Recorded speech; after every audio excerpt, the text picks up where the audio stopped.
Chapter 1: A Village That Remembers. The wind that swept through Konoha that morning carried the faint scent of cherry blossoms and old wood smoke. It was the kind of wind that made children stop in the middle of their games and tilt their heads upward, as though listening for something they could not name.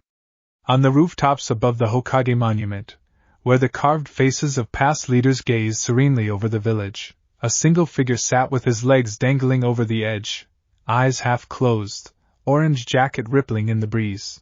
Naruto Uzumaki was 23 years old.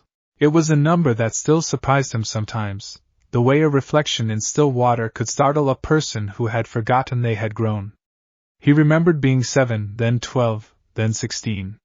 He remembered blood and ramen and laughter, and the quiet devastation of loss. He remembered the war. He remembered what it cost.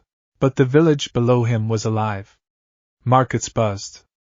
Children shrieked with delight as they chased each other through narrow lanes. The smell of fresh bread drifted up from Yamanaka's bakery 2 streets over. Somewhere, a baby was crying and a mother was singing, and the sound braided itself together into something that felt impossibly precious. Naruto pulled his knees up to his chest and exhaled slowly. He was the 7th Hokage.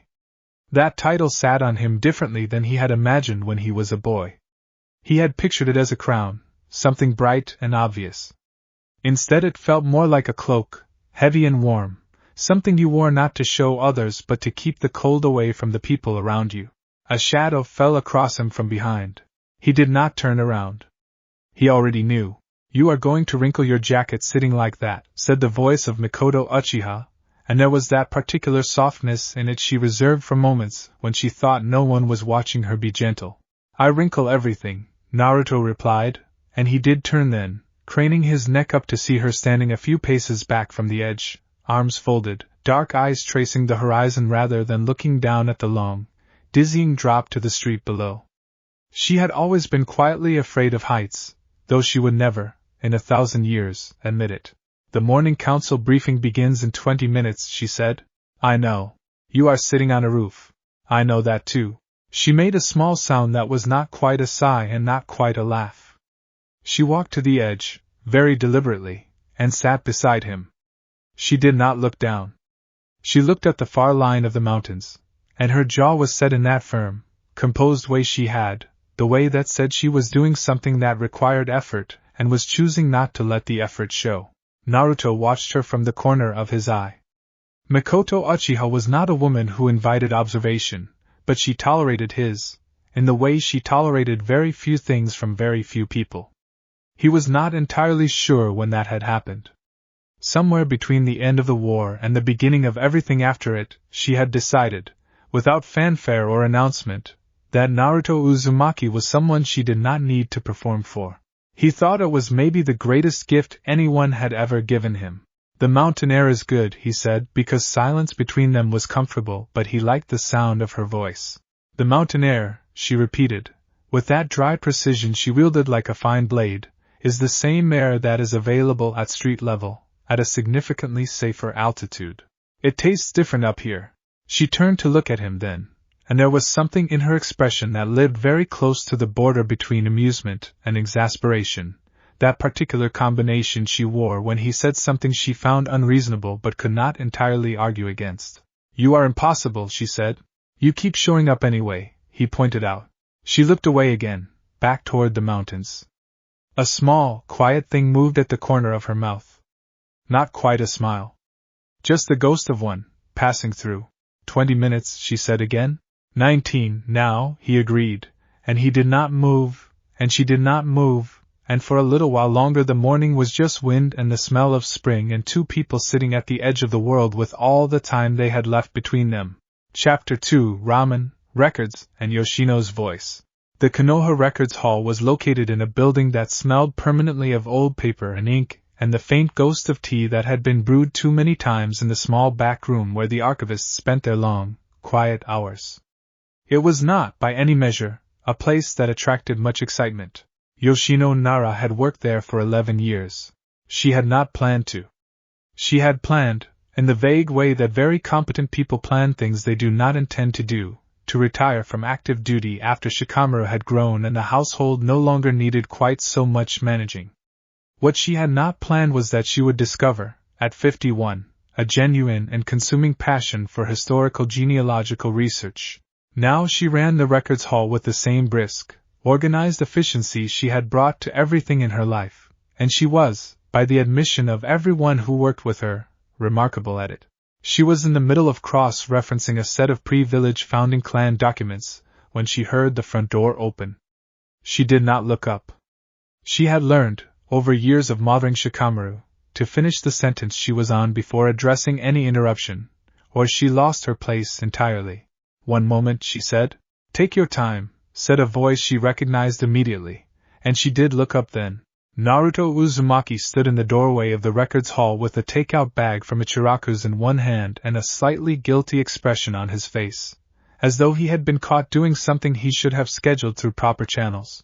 "Hokage-sama," she said, and she meant it to come out professionally neutral, but 11 years of raising Shikamaru had given her a finely tuned instinct for recognizing when someone was showing up somewhere carrying food as a form of advance apology, and the word came out with an edge of dry knowing that she could not entirely suppress. "I was in the area," he said. "You were in the area," she repeated, in the tone she had long ago perfected, the one that communicated clearly that she was not angry, only precise. "The Hokage Tower is on the other end of the administrative district. I took a scenic route." She set down her pen. She folded her hands on the desk. She looked at him the way she had looked at Shikamaru approximately 10,000 times over the course of his childhood, and Naruto, to his considerable credit, did not look away. He met her gaze with those steady blue eyes, and she had to admit, privately, that there was something in that steadiness that had always been unusual. Most people, when Yoshino Nara looked at them that way, found somewhere else to look. "What do you need, Naruto?" she asked, and without quite deciding to, she dropped the formal address. She had done it occasionally in recent months. It still surprised her, each time, that it felt natural.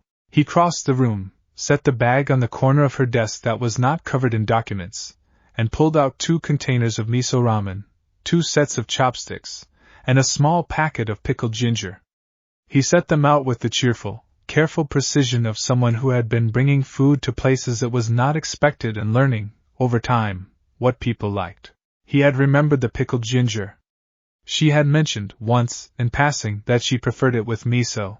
She looked at the ginger for a moment. "There is a stack of documents," she said, and her voice was measured and businesslike, "on the pre-war clan records that I have been trying to trace for the last 3 weeks. If you are staying, you could read them aloud while I eat. My eyes have been on close work for 4 hours. "Sure," he said easily, pulling up a chair without ceremony, as though sitting in archive rooms reading clan genealogies to the head archivist while eating Ichiraku takeout was a perfectly ordinary thing for a Hokage to do at 11:30 in the morning. Perhaps, she thought, for this particular Hokage it was. He opened the first document, squinted at the handwriting the way he always did when confronted with anything written before standardized Konoha script, and began to read. His voice was not a reader's voice. It was too big for the quiet room, too warm for the old paper. But the words came out clearly, and he did not rush them, and Yoshino ate her ramen and listened and found that the afternoon light coming through the high archive windows was very pleasant. "You are reading the footnotes too," she said after a while. "The footnotes are interesting. They are administrative notations. The one on page 4 says that the Sarutobi head of household at the time had a very strong opinion about the placement of cherry trees in the clan courtyard. That is interesting." She looked at him over her chopsticks. He was not wrong. It was, in a small, human way, interesting. "Keep reading," she said. He smiled, and kept reading, and outside the records hall the village went on with its day, entirely unaware that the Hokage had, once again, found exactly where he was supposed to be. Chapter 3. The Sound of Tsume's Laughter. The Inuzuka clan compound sat at the northwestern edge of the Konoha residential district, and it was, by any reasonable measure, the loudest place in the village. This was not because the Inuzuka were inconsiderate. It was simply that they were the Inuzuka, and quiet was not a value the clan had ever placed particularly high on its list. Dogs barked. People laughed. Training grounds rang with the sound of bodies moving fast and commands called out in the particular shorthand of human partner communication that the clan had developed over generations. Even at 6 in the morning, the compound hummed with a kind of energetic, cheerful noise that other clan's members had learned to associate with the northwestern wind. Some Inuzuka stood in the central training yard, barefoot on the packed earth, watching two of the younger clan members run a coordination drill with their partners. Her silver-streaked hair was loose, because she only wore it up when she was meeting officials or being formally clan head, and this was either of those things. This was morning training, and morning training was hers. Kuramaru sat beside her left foot, which was where he always sat during observation, and occasionally issued quiet, expert assessments of the young one's technique in the private language of deep bond partners that did not require words. She agreed with most of them. Their pivot timing is off, she said aloud, mostly to Kuramaru, who tilted his great scarred head in what was clearly agreement. Their pivot timing is off, echoed a voice behind her, and she recognized it by its texture before she registered the words, and she turned. Naruto Uzumaki had somehow gotten into the Inuzuka training compound through the main gate without anyone stopping him, which she already knew was because the clan dogs adored him in a way she had personally found baffling for the better part of a decade. 3 of the younger dogs were currently weaving around his legs in barely contained ecstasy. Hokage, she said, and her tone was the particular one she used for people she respected, which was not the same as her formal tone and not the same as her warm tone and was somewhere between them, something that was entirely Tsum Inuzuka and not easily described. Good morning, Tsum-san, he said. He reached down and, without looking, scratched the nearest dog behind one ear. The dog made a sound of profound personal satisfaction. Kuramaru looked at Naruto, and then looked at Tsum, and made a quiet sound. Tsum did not respond to this because she was not about to have a conversation with Kuramaru about Naruto Uzumaki at 6 in the morning in front of the junior trainees. What brings you out here this early? She asked instead, returning her gaze to the training pair in the yard. I wanted to see the Saiga formation in practice, he said. He came to stand beside her, which required him to navigate around 2 dogs who were actively trying to lean against his legs, and he managed this with the unconscious ease of someone who had spent a great deal of time learning to move while surrounded by things that wanted his attention. Kakashi mentioned in a briefing that the Inuzuka had developed a new variation and I kept meaning to come see it. You could have sent a request through the clan office. I could have, he agreed. She glanced at him sideways. He was watching the training pair with genuine, attentive interest. His hands were in his jacket pockets. He looked, as he often did when he was not performing the Hokage role, like a person who was simply somewhere he had chosen to be. Tsum had known a lot of Hokage. She had known Minato Namikaze, though only at the very end of his tenure, and she had known his son growing up, had watched the boy who everyone in the village had treated as a burden grow into something that none of them had been wise enough to predict. She did not say any of that. What she said was, the pair in the yard. Tell me what you see. It was a test. She gave it to everyone who came to watch her clan train. Most people saw what was obvious. Naruto was quiet for a moment. She could see him actually looking, the way he did when something mattered, with his whole attention. The dog is reading the handler's weight shift instead of waiting for the signal, he said. That's why the pivot is off. The dog is anticipating, but the anticipation is running half a beat early. Tsum looked at him. Not bad, she said, which, from Tsum Inuzuka, was a significant thing to say. Something that was barely a smile moved across his face. He did not make a production of it. The variation you developed, he said, is it weight shift based or signal first? Signal first with weight shift backup, she said, and before she had quite consciously decided to, she was explaining it, and he was listening with the quality of attention that made you feel, when you were speaking, that what you were saying was precisely what the morning had been made for. Kuramaru made another quiet sound. Tsum continued explaining the variation, and the sun climbed, and the dogs moved through their drills, and the morning of the Inuzuka compound was loud and alive and smelled of earth and fur, and the faint clean bite of spring air. It was, she thought, without quite putting the thought into words, a good morning. Chapter 4, Kushina's Letters. There were things Naruto knew about his mother that had been given to him, and things he had discovered on his own, and things he was still learning. The given things lived in the memory of the chakra she had left inside him, the warmth and the fire and the voice that said I love you before the darkness of that night closed over everything. The discovered things lived in reports and mission records and the careful, slightly reverent way people who had known her spoke her name. The still learning things lived in a wooden box that had been left in the care of the Hokage archives for 23 years. It was a small box. Pine lacquered, with a simple latch. Inside it were letters, 41 of them, written in a hand he recognized from the single document he had been given at 18, a hand that was bold and slightly uneven and pressed hard into the paper the way someone wrote when they had a great deal of feeling and not enough patience for it. He had read them all. He had read them multiple times. He knew them the way he knew certain training sequences, not just with his mind but with something deeper, a muscle memory of the heart.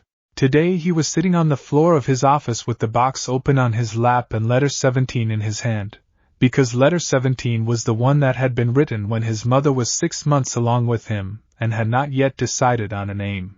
There is a boy in here, she had written, I can tell because he is already stubborn and loud about it. Your father says I am projecting, but your father is wrong approximately 40% of the time, and I have data. I want to name him something that means something. Not just a nice sound. Something real. He had the letter memorized. He still liked to hold it. Naruto. He looked up. Kushina stood in the doorway. Not his mother. He knew, intellectually, rationally, with the full weight of everything he understood about chakra and reincarnation and the strange tides of the world, that this was not the woman who had written letter 17. This was Kushina, the woman who had returned through a set of circumstances that still made certain theoretical scholars argue heatedly at conferences. A woman who shared a face and a name and a history that was simultaneously hers and not hers. He had spent a long time working out how to hold that complexity without hurting himself on it. Mostly he had arrived at the conclusion that she was Kushina, and she was here, and those were the true things. Hey, he said. She came in without asking, because she rarely asked, which was a trait that ran very deep in whoever Kushina was or had been, and she settled onto the cushioned bench along the office wall with the easy, unself-conscious physicality that was also entirely hers. She looked at the box on his lap. 17? She asked. How did you know? You have a face you make when you read 17. She said it matter-of-factly, without softness or performance, the way she said most things that were true and a little fragile. It is the same face you make when you eat the last bite of something you wish you had more of. He looked down at the letter. He felt the particular quality of feeling that had no clean name, the one that lived between love and loss and gratitude, all pressed together until they were indistinguishable. She wrote about the name, he said, though Kushina knew this. She wrote about you, Kushina said. Every letter was about you. He looked up at her. She was not looking at him. She was looking at the window, at the pale Konoha sky, and her jaw was set with that signature stubborn line, but her eyes were very soft. I know that you know, she said, after a moment, still not looking at him, that I am not the same as the woman who wrote those letters. I know you know that. A pause. I also know that some things are real in a way that does not require perfect explanation. The way she felt about you. The way I feel, when I look at you, at what you became. She paused again. I am trying to find a word for it. You do not have to find a word for it, he said gently. She looked at him then, and there was something in her expression that was fiercely, painfully open in the way of someone who had chosen vulnerability as an act of strength rather than weakness. I am so proud of you, she said. That is the word. It is not enough, but it is what I have. Naruto set letter 17 very carefully back in the box. He closed the latch. It is enough, he said. Outside, Konoha was bright and loud and full of its ordinary morning business, and in the Hokage's office, the space between those two words settled like light on still water. Chapter 5. The Garden at the Edge of the Hyuga Estate. The Hyuga clan maintained several gardens. There was the formal garden, walled and geometrically precise, that visitors to the estate were permitted to see. There was the training garden, which looked like a garden from the outside but was really a complex spatial problem disguised with flowering plants. And then there was the small garden at the northeastern edge of the estate, behind the old storage house, that most people had forgotten existed. Hitomi Hyuga had not forgotten. She went there in the early evenings sometimes, when the day had been long and the weight of the estate's internal politics had left a particular kind of tired behind her eyes. The garden had no formal design. It had grown in whatever direction it chose for the last 30 years, since the storage house had been decommissioned and no one had bothered to decide what to do with the space behind it. There were wisteria and old azalea bushes and a stone bench that had cracked along one side from a winter frost years ago. She was sitting on the cracked stone bench when she heard footsteps. Not from the estate. From the low wooden fence on the outer side, the one that backed to a public footpath that almost no one used. She had already activated the Byakugan before she heard the voice. "Ah," said Naruto Uzumaki, from the other side of the fence. "I was not expecting anyone to be in there. This is Hyuga property," she said, deactivating the Byakugan. Her voice was composed, as it always was, because she had spent a lifetime composing it. I know. I was just cutting through. The public footpath connects to the market route and I wanted to avoid the East Boulevard because the drainage repair crew is working and the noise is." He paused, and she could hear the slight wince in his voice. "A lot." She considered this. "There is a gate," she said. "On the west side of the fence. The latch is stiff." A brief silence. "Are you inviting me in?"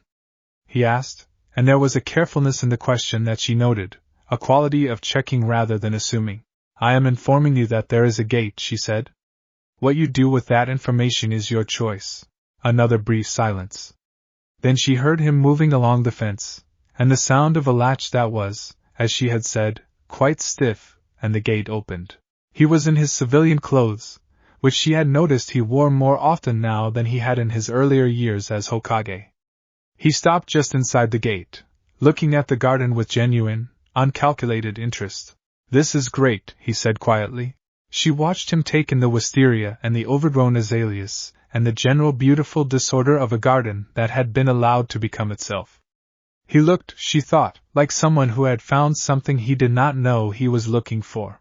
"Please sit if you like," she said, because the offer was reasonable and because she found, to her own mild surprise, that she did not mind. He sat on a large stone near the fence, which was a sensible choice, as the bench had only one fully intact end, which she was occupying.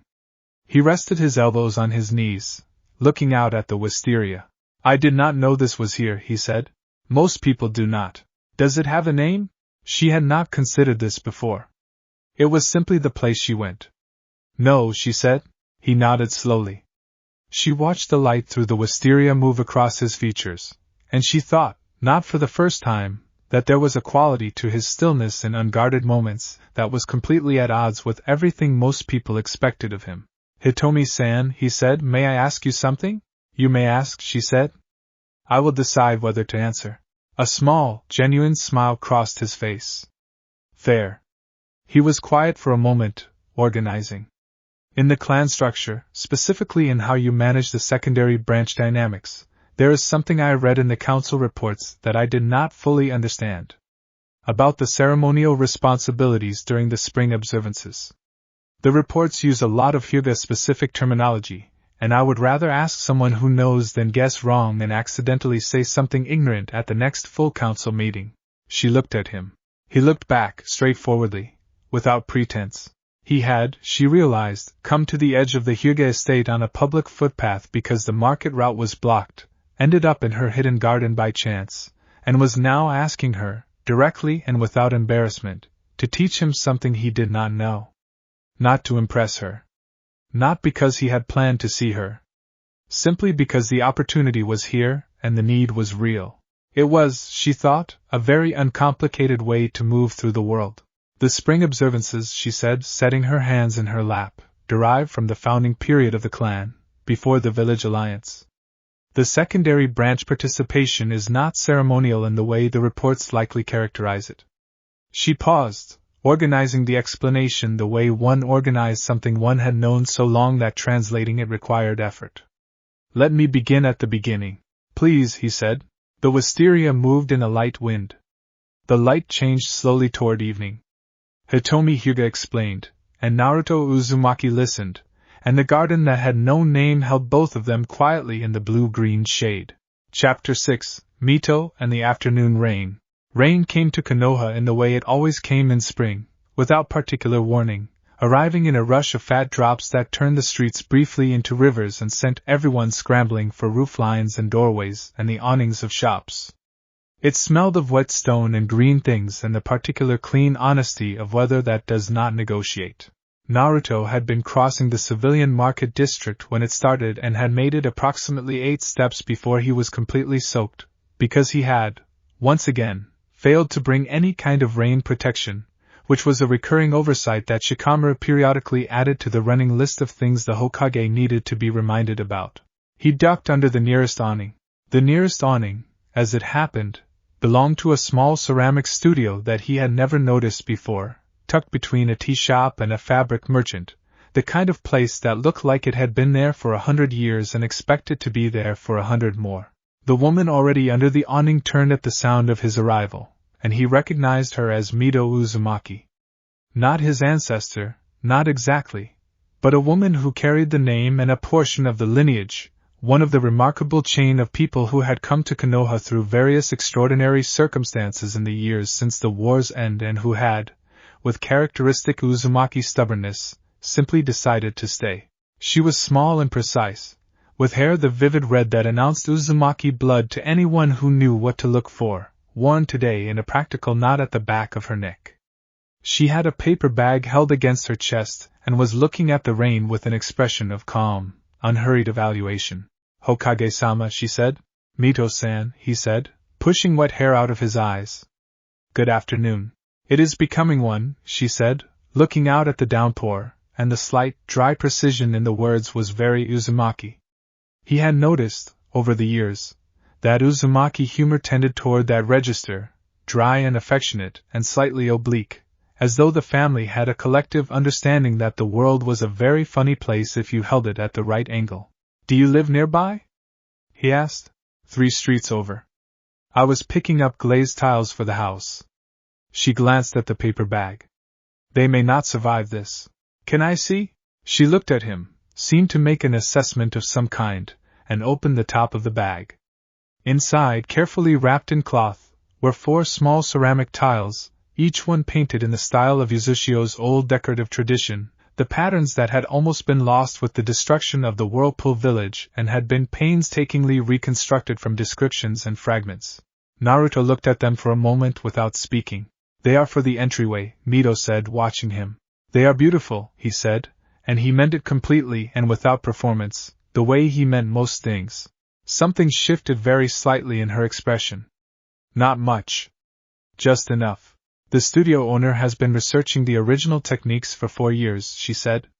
"She found me because she wanted someone who remembered what the old glazes looked like. I sat with her for 6 months going through what I could recall." A pause. "It is a strange thing, to help someone recreate what was lost. Like describing a dream to someone who will paint it. But it works," he said. "These exist now. They are real." "Yes," she said. "They are real." The rain came down without pausing for them, and under the awning of the ceramic studio the sound of it on the canvas overhead was steady and present, and something like comfort. "I never learned as much as I should have about Uzushio," Naruto said after a while, not as an apology, just as a fact. "I would like to, if you would be willing to tell me sometime." She turned to look at him directly. She had clear, watchful eyes, the kind that had been observant for a very long time and missed very little. "You carry it in you already," she said. "More than you know." "Then tell me what I am carrying," he said, "so I can know it properly." The rain continued. The awning held. The glazed tiles in the paper bag, which were, against reasonable expectation, going to survive the afternoon just fine, rested between them like a beginning. Chapter 7. What Materumi Thinks About the Weather. The diplomatic visits from Kirigakure had become, over the years since the war, a comfortable rhythm. 3 times a year, and sometimes a 4th if something particularly interesting was happening in international policy, delegations arrived from the land of water, and there were meetings and dinners and documents signed, and the process had been refined enough that most of it ran without Naruto needing to be actively in every room. He liked the visits anyway. He had friends in Kuri, made in the particular way that enemies make friends when they decide to stop, suddenly and completely, and he appreciated the texture of those friendships, which were honest in the way that relationships forged in hard circumstances tended to be. He liked especially that Mai Terumi came personally. She did not have to. She was Mizukage. She had excellent people. She had, at this point in her tenure, one of the strongest diplomatic corps of any of the 5 great villages. But she came herself because she was Mai Terumi and because she believed, as she had once told him over dinner and 5 years of official friendship, that the personal presence of leadership in a relationship matters more than any amount of well-worded correspondence. He thought she was right about most things. She was standing on the balcony of the guest wing in the diplomatic residence when he found her, late on the second evening of this particular visit, after the formal dinner had concluded and the support staff had retired and the village was settling into its night sounds. She had her arms on the railing and was looking at the Konoha skyline with an expression that could generously be called thoughtful and more honestly might be called something private that she had not intended to share. She heard him coming, because she always did. Mai Terumi's situational awareness was, in his experience, essentially absolute. "Naruto," she said without turning. "Mai-san." He came to stand beside her, leaving reasonable space, because she was someone who appreciated space and he had learned to read her signals over years of careful attention. "The night air here is different from Kiri's," she said. "Drier," he agreed. "Kiri smells like the sea. I miss it sometimes." She said it simply, without self-consciousness. "When I travel. That specific smell. It is the most reliable indicator that I am home." "What does home feel like?" he asked. She glanced at him then, a brief sidelong assessment. "That is either a very philosophical question or a very personal one. Both, I think." She returned her gaze to the skyline. A long moment passed, in which the village lights reflected faintly in her green eyes and the distant sound of the night market carried up from 3 streets away. "Home feels like knowing where you are even in the dark," she said. "Like the floor plan is in your body, not your mind. You do not think about where the door is. You simply do not run into it." He thought about this. He thought about the Hokage Tower, and the roof of the monument, and the records hall, and the Inuzuka compound, and the small forgotten garden at the edge of the Hyuga estate, and the ceramics studio awning in the rain. "I think I have a lot of homes," he said. She turned to look at him more fully this time, and her expression was that particular one, the one he had catalogued over years and could not quite name but recognized instantly, that fell somewhere between amusement and genuine interest and a warmth she kept very carefully managed. "You are the strangest Hokage," she said, and the word strange in her voice was not an insult. It was more like an observation of something unusual that turns out to be, on reflection, not unwelcome. "I get that a lot," he said. "You do not mind it?" "Never," he agreed. She looked at the skyline again. The warmth in her expression did not go away. It settled. "Tomorrow's 3rd session," she said, coming back to the ground of things, because she was always professional about these transitions, "has 2 agenda items I want to raise before the official list. I will need 15 minutes of your time before breakfast." "Done," he said. "Good." She picked up the cup of tea she had set on the railing, which had gone somewhat cold, and drank it anyway with the unfussy pragmatism she brought to most things. "Go to sleep, Naruto. You have a full day tomorrow. You could say the same to yourself," he pointed out. "I am Mizukage," she said serenely. "Different rules."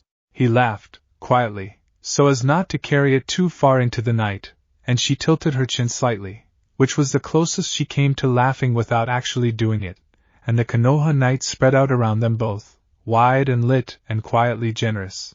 Chapter 8: The Long Way Home. There was a habit Naruto had developed over the years, quietly, without announcing it to anyone, of walking home through a different route each evening. It had started practically, as a security measure, the kind of thing his protection detail had initially approved of and then grown mildly exasperated about because it required them to constantly adjust. Eventually they had come to accept it as simply a feature of this Hokage, the way they accepted that he carried no umbrella and remembered every face, and would sometimes stop to help a child retrieve a ball from a roof without informing anyone he was doing it. The long way home, this evening, took him along the outer edge of the residential district where the old clan holdings backed against the newer civilian construction. The streets were quieter here at this hour. A few lights in windows. The smell of dinner from somewhere. The sound of someone practicing a stringed instrument with the particular determined patience of early learning. He was 3 blocks from his door when he heard his name. Naruto-kun. He stopped. Biwako Sarutobi was sitting on the low wall outside a garden that belonged to one of the older clan households. A small woman with white hair and eyes that had not lost any of their sharpness to the years. She was 81 and she carried herself like someone who had decided, at some point in her life, that age was a description rather than a limitation. He had known her, in the way you know the pillars of a village, from a distance first, and then closer, when the responsibilities of his role had drawn him into the orbit of every living person who held Konoha's history in their memory. Biwako-san, he said, and he came to sit beside her on the wall because she was not the kind of woman you spoke to from a standing distance. What are you doing out here? Listening, she said. He listened too. The stringed instrument. The distant hum of the village. A dog barking once, then settling. The wind in the old trees along the lane. I used to sit here with Hiruzen, she said, after a while, and the name came out of her without particular weight or lightness, just exactly as it was. Before the village was as big as it is now. The trees were smaller. You could see further. What did you talk about? Everything. Nothing. The way you talk when there is no urgency and the company is good. He nodded. You have his quality, she said, and she was looking at him now with those sharp, ancient eyes. Hiruzen's. Not in appearance. In the way you sit in silence without filling it. He was not sure what to do with that. He accepted it. I am trying to be what the village needs, he said. Not as a deflection. Just as a truth. The village, she said, needs what you already are. That is the unusual thing about you. She looked back at the lane. Most Hokage have had to become something. You arrived already being it. The becoming was just the village catching up. He sat with that for a moment. I had a lot of people who helped, he said. Of course you did. She said it as though it was simple, which perhaps it was. That is also what you are. Someone people choose to help. A pause. That is not nothing, Naruto-kun. That is, in fact, everything. The stringed instrument in a nearby house attempted a difficult passage, stumbled, tried again, and this time got it right. The small, triumphant sound carried into the lane, and both of them heard it. There, said Biwako softly, and the satisfaction in her voice was for the student in the house and for the evening and for the village and for something else as well, something old and continuous that did not need to be named. Naruto sat beside her on the wall for a little while longer, and the night came on gently, and the stars appeared above the old trees one by one, and the village beneath them went on being exactly what it was. Chapter 9. The morning the council waited. The Konoha Village Council convened at 8 o'clock sharp every third Monday of the month, and had done so, through flood and drought, and the restructuring of 2 successive governing frameworks, without exception for 19 years. The meeting room on the upper floor of the administrative building was not a beautiful room. It had high windows that let in good light, which was its best quality, and walls hung with the kind of neutral, institutional tapestries that said nothing to anyone and had been chosen for exactly that reason. The table was long and oval and old enough to have witnessed decisions that had shaped the world, and it wore that history in the way old furniture does, with a certain density, a weight that had nothing to do with wood. At 8:13 on a Tuesday that was not the third Monday of any month, the council was waiting. This was unusual. Shikamaru Nara, who served as the Hokage's chief advisor and managed, with extraordinary competence and a permanent expression of mild suffering, the operational logistics of an office that was rarely straightforward, stood near the door with his hands in his pockets and a look on his face that communicated without words that he had already calculated every possible outcome of the current situation, and found them all equally annoying. He said 8, said Councilwoman Haruki, who was 63 and had been on the council for 20 years and had opinions about punctuality that she aired regularly. He said approximately 8, Shikamaru replied, with the particular diplomatic precision of someone who had learned to replay conversations in his memory before repeating them. For a Hokage, approximately 8 means 8. For this Hokage, Shikamaru said, without inflection, approximately 8 is a genuine approximation. The door opened. Naruto Uzumaki came in carrying 2 cups of tea, a rolled map under one arm, and a piece of paper held in his teeth because his hands were full. He set 1 cup of tea in front of Shikamaru without being asked, which made Shikamaru's expression shift by approximately 2 degrees towards something less miserable, set the other cup at his own seat, spread the map on the table, removed the paper from his teeth, and sat down. "Good morning," he said to the assembled council, with the easy warmth that made people simultaneously want to scold him and forgive him for whatever they had just decided to scold him about. "Sorry I am late. I was talking to Yoshino-san at the records hall about the pre-war land boundary documents, and I lost track of time." Councilwoman Haruki opened her mouth.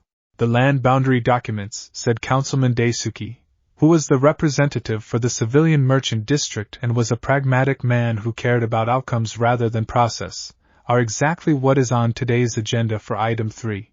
"I know," said Naruto. "That is why I was there. Yoshino-san found a discrepancy in the original surveying records that is going to matter for item 3, and I wanted to understand it before we got here rather than have everyone wait while I figured it out in the meeting." He unrolled the map. "Here is the discrepancy." There was a brief, collective adjustment in the room. Councilwoman Haruki closed her mouth. Shikamaru picked up his tea and drank it in the manner of someone who had experienced this particular sequence of events before, and had made a kind of peace with it. The council meeting proceeded. It was, in the opinion of Councilman Daisuke, who had served under 3 Hokage and had views, one of the better organized meetings they had had in recent memory, not despite the 13-minute delay but in some way that was difficult to articulate, because of it. He did not say this out loud. But he thought it. Afterward, when the chamber had emptied and the assistants were collecting the documents and rolling up the maps, Naruto stayed behind, as he sometimes did, to look at the land survey map for a few more minutes. He was the kind of person who liked to look at things after the urgency of them had passed, to see what they looked like when they were just themselves. Yoshino had found the discrepancy that morning in a stack of documents that were 200 years old, and had never been cross-referenced with a later survey. She had flagged it in her precise, slightly impatient hand with a note that said this will matter for item 3 on Tuesday, which it had. He thought about her voice when she had shown him, the dry satisfaction in it, the pleasure of a person who has found the exact thing and knows exactly what it is for. He rolled the map up carefully and set it with the documents for the archive. Outside the window, the administrative district was already in full mid-morning motion, couriers and clerks and the particular determined busyness of a village that had decided, over the last 23 years, to trust itself. Chapter 10. What Mikoto Remembers on Quiet Afternoons. There was a specific quality to the light in Konoha in the hours between 2 and 4 in the afternoon, when the sun had passed its highest point and was tilting toward the west, and the shadows under the old trees grew long and blue. Mikoto Uchiha had noticed this quality of light long ago, in another life, in a version of this village that she could access only through the particular, unreliable medium of memory.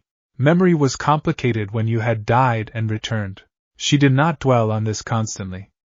There was no productive use in dwelling on it constantly.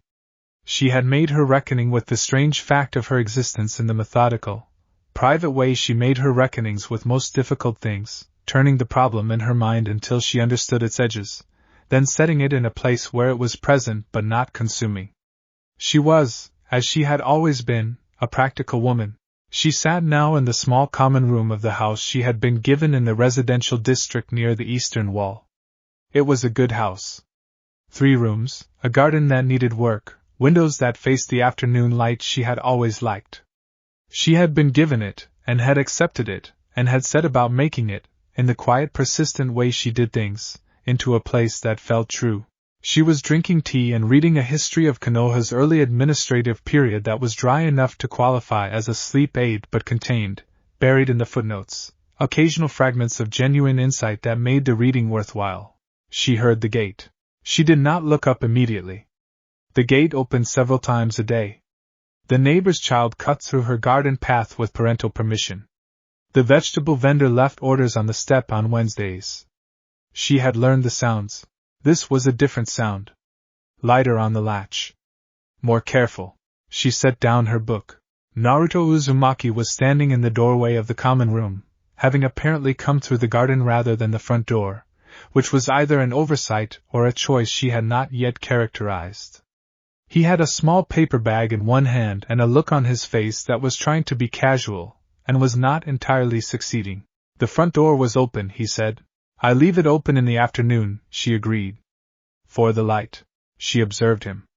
He was in the jacket he wore when he was not formally the Hokage, which she had come to recognize as a kind of signal about what kind of visit this was. His hair was doing the thing it did when he had been outside in wind. He had clearly been somewhere before here, somewhere that involved movement and probably a rooftop, because there was a particular alertness in his posture that the open air tended to put in him. I was passing, he said. You pass by here, she said, approximately 3 times a week. He processed this. A small, slightly embarrassed acknowledgement moved across his face. I did not realize you had counted. I observe things, she said. It has always been a habit. She set her book down on the side table. Sit down, Naruto. He sat in the chair across from hers, the one that had come with the house and that he had sat in often enough that she had stopped thinking of it as the house's chair and started thinking of it as his. She recognized this shift had occurred and did not make any particular remark about it, internally or otherwise. He set the paper bag on the table between them. Machi. From the news shop near the training grounds. Hinata mentioned you liked the red bean kind. She looked at the bag for a moment. Hinata had mentioned it. To Naruto. Who had remembered and acted on it without fanfare or announcement, and the way he acted on most things that were for someone else. Thank you, she said, and she meant it cleanly and completely, without complication. He settled back in the chair, and there was that quality he had, in rooms he was comfortable in, of simply being in them without performing anything. She had known very few people who could do that. Her husband had been able to do it. She did not think about that connection often, and she thought about it now only briefly, and set it aside. How is the history? He asked, nodding at her book.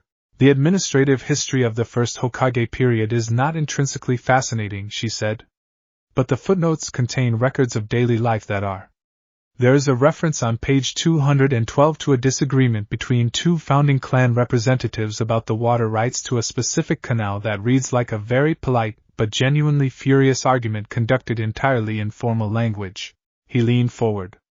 Can I see? She handed him the book, already open to the relevant footnote. He read it with full attention, and she watched his expression shift from interested to amused to something deeper. A recognition of the human reality inside the dry record. They really cared about that canal, he said. People always really care about water, she said. Especially in documents that are theoretically about something else. He looked up at her, and the amusement in his eyes was the kind that is also understanding. Do you like this? The reading. The history. The question was direct and genuine. She considered it with the same directness. Yes, she said. I like knowing how things became what they are. It is useful. But it is also, she paused, finding the word, orienting. When you have lost your place in time, knowing the shape of time helps. He set the book down. He was looking at her with that quality he had of looking at people when he was not trying to say anything, just trying to understand. Does it still feel that way? He asked. Lost in time. She thought about it honestly. Less than it did, she said. You helped with that. He looked slightly surprised, which was one of the more endearing things about him, the way genuine surprise still reached his face even after everything he had seen. I did not do anything specifically, he said. You showed up, she said. Regularly. With Machi and questions. That is specific. He was quiet for a moment. I like coming here, he said simply. I know, she said. I like that you do. It was the most direct she had been about that particular truth, and she noticed that she had said it without the usual internal deliberation, and found that she did not regret it. The afternoon light came through the windows at its particular angle and lay across the floor in the warm, specific way it did between 2 and 4, and the machi was very good, and the history book waited on the side table with its footnotes full of arguments about canals, and the house that had been given to her and was becoming hers held them both without commentary. Chapter 11. Sim's Offer and the Rain-Washed Training Ground.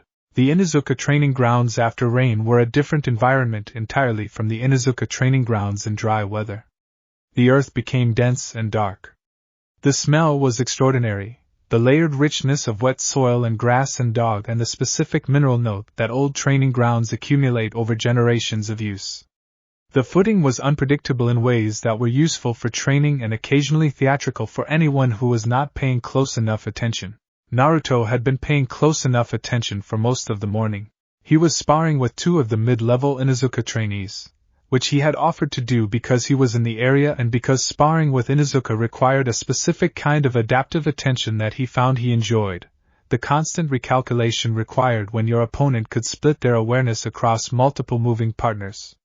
The Inuzuka were excellent at making you feel like you had accounted for everything and then discovering that you had not accounted for the dog. He had been caught by the dog twice. He was choosing to count this as learning rather than loss. "Left shoulder," said Sim's voice from the fence line, and the trainee to his left shifted exactly as predicted, and he adjusted in time but only barely, and heard from the fence what was unmistakably a sound of approval. The session ended, as Inuzuka sessions tended to, with everyone slightly muddy and in good spirits. The 2 trainees bowed, grinned, and disappeared toward the washing-up area with their partners.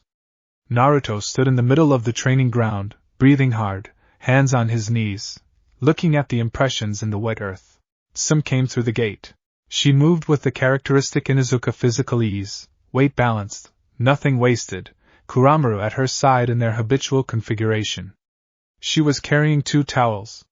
She held one out to Naruto without comment. "Thank you," he said, and used it.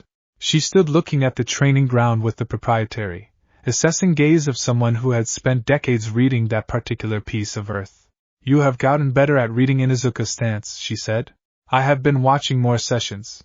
"I know," Hana mentioned. A pause. "She says you always ask permission before you observe, and you stay out of the way, and you never offer unsolicited comments to the trainees." "It is not my place to comment." "No," she agreed, with the dry precision she deployed when she was agreeing with something that most people would not have known well enough to do. "It is not." She was quiet for a moment, which meant she was deciding something. Naruto had learned that some silences had textures. Some were simply empty. Some were working. He waited. "There is a joint exercise I am planning," she said, "between the clan trainees and the standard mission rank genin cohort. The integration has historically been uneven because the communication styles are different enough that the non-Inuzuka trainees feel outpaced and the Inuzuka trainees feel constrained." She paused. "I want to run it differently this time. I want to have it observed by someone who understands both dynamics, who can give me an outside perspective on where the friction is occurring without the perspective being filtered through clan loyalty." He straightened. "You want me to observe it?" "I want your honest read," she said, which was slightly different. Not diplomatic. Not Hokage office assessment. What you actually see, in the session, in the trainees, in where the communication breaks. He thought about this. "When?" 3 weeks. Last weekend of the month. Full day. "I will be there." She nodded once, in the manner of someone concluding an agreement that had been reached correctly. Then she looked back at the training ground. "You went easy on Kenta in the 3rd exchange," she said. He did not deny it. "His ankle is not fully healed." "How did you know?" He planted his right foot differently when he changed direction. "Not much. But consistently." Kuramaru made a sound. Sim looked at her partner, then back at Naruto. Something in her expression had shifted by a degree that required knowing her face well to catch. "He did not mention the ankle to me," she said. "I know. He would not want to." "No," she agreed. "He would not." She was quiet for a moment. "I will have him seen by the medical team this afternoon. He will not thank me for it. He does not have to." The edge in her voice was not unkind. It was the edge of someone who has cared for enough young people to know that their gratitude is not the point. That is what watching carefully is for. Not so they thank you. So they do not hurt themselves worse. He looked at her. She looked back, steadily, the way she looked at most things, with the full frontal directness that was Inuzuka and specific and entirely her own. 3 weeks, he said. 3 weeks, she confirmed. The training ground smelled of wet earth and effort. Kuramaru shook water from his coat with the magnificent indifference of a creature who had decided the conversation was concluded. Naruto handed back the towel. "Some-san," he said before he turned to go. Thank you for letting me observe the sessions. Not just this one." A pause. "You are good for them," she said finally, with the particular difficulty of someone acknowledging something she has been thinking for a while. "The trainees. They work differently when you are watching. They try for something they are not sure they can name yet, but they try for it." She looked at the training ground again. "That is worth something." He nodded. He did not make a production of it. He walked back through the gate, and the wet earth of the Inuzuka training ground held the prints of his feet alongside all the others, and the afternoon settled over it, and Sim stood in the middle of it for a long while after he had gone, looking at nothing in particular, thinking in the private, unhurried way she thought when something was worth turning over slowly. Chapter 12. Kushina and the River Path at Dusk. The river that ran along the eastern boundary of Konoha was not the Great River. The Great River was further east, the one the Land of Fire used for commerce, and the one that appeared on maps. This was the smaller one, the Nagarihana, which meant Flower River in the old regional dialect, a name it had been given during a period when the spring floods carried petals downstream from the orchards on the high slopes. It was too small and too winding to be commercially useful. It was therefore left more or less to itself, and over the generations it had accumulated the particular charm of things that have been allowed to be exactly what they are. There was a path along the east bank that most Konoha residents knew about and few used regularly, because the path required a 20-minute walk from the nearest residential street to reach and offered nothing at the end of it except the river and the trees and the changing light. Naruto ran it most evenings. He had started doing it 3 years ago, partly as a genuine exercise route, and partly because he had discovered that an evening run along a path no one knew he took was one of the few times in the day when he was genuinely, uncomplicatedly alone. His protection team had eventually accepted this, in the way his protection team had eventually accepted most of his eccentric choices, with resigned professionalism and a set of contingency protocols he was not supposed to know about but did. He was at the bend where the river turned north, catching his breath against one of the old willow trees that lined the bank there, when he realized he was not alone. Kushina was sitting on a flat stone at the water's edge, her feet bare, ankles in the current. She had her hair down, which she rarely did outside the house, the long red of it loose around her shoulders. She was looking at the water. She knew he was there. She always knew when he was there. It was, he had come to understand, something that operated below the level of deliberate perception, something carried in the chakra, a recognition older than memory. "I found this place 2 weeks ago," she said, without turning. "It is a good place. I did not know you came here. I run this path most evenings."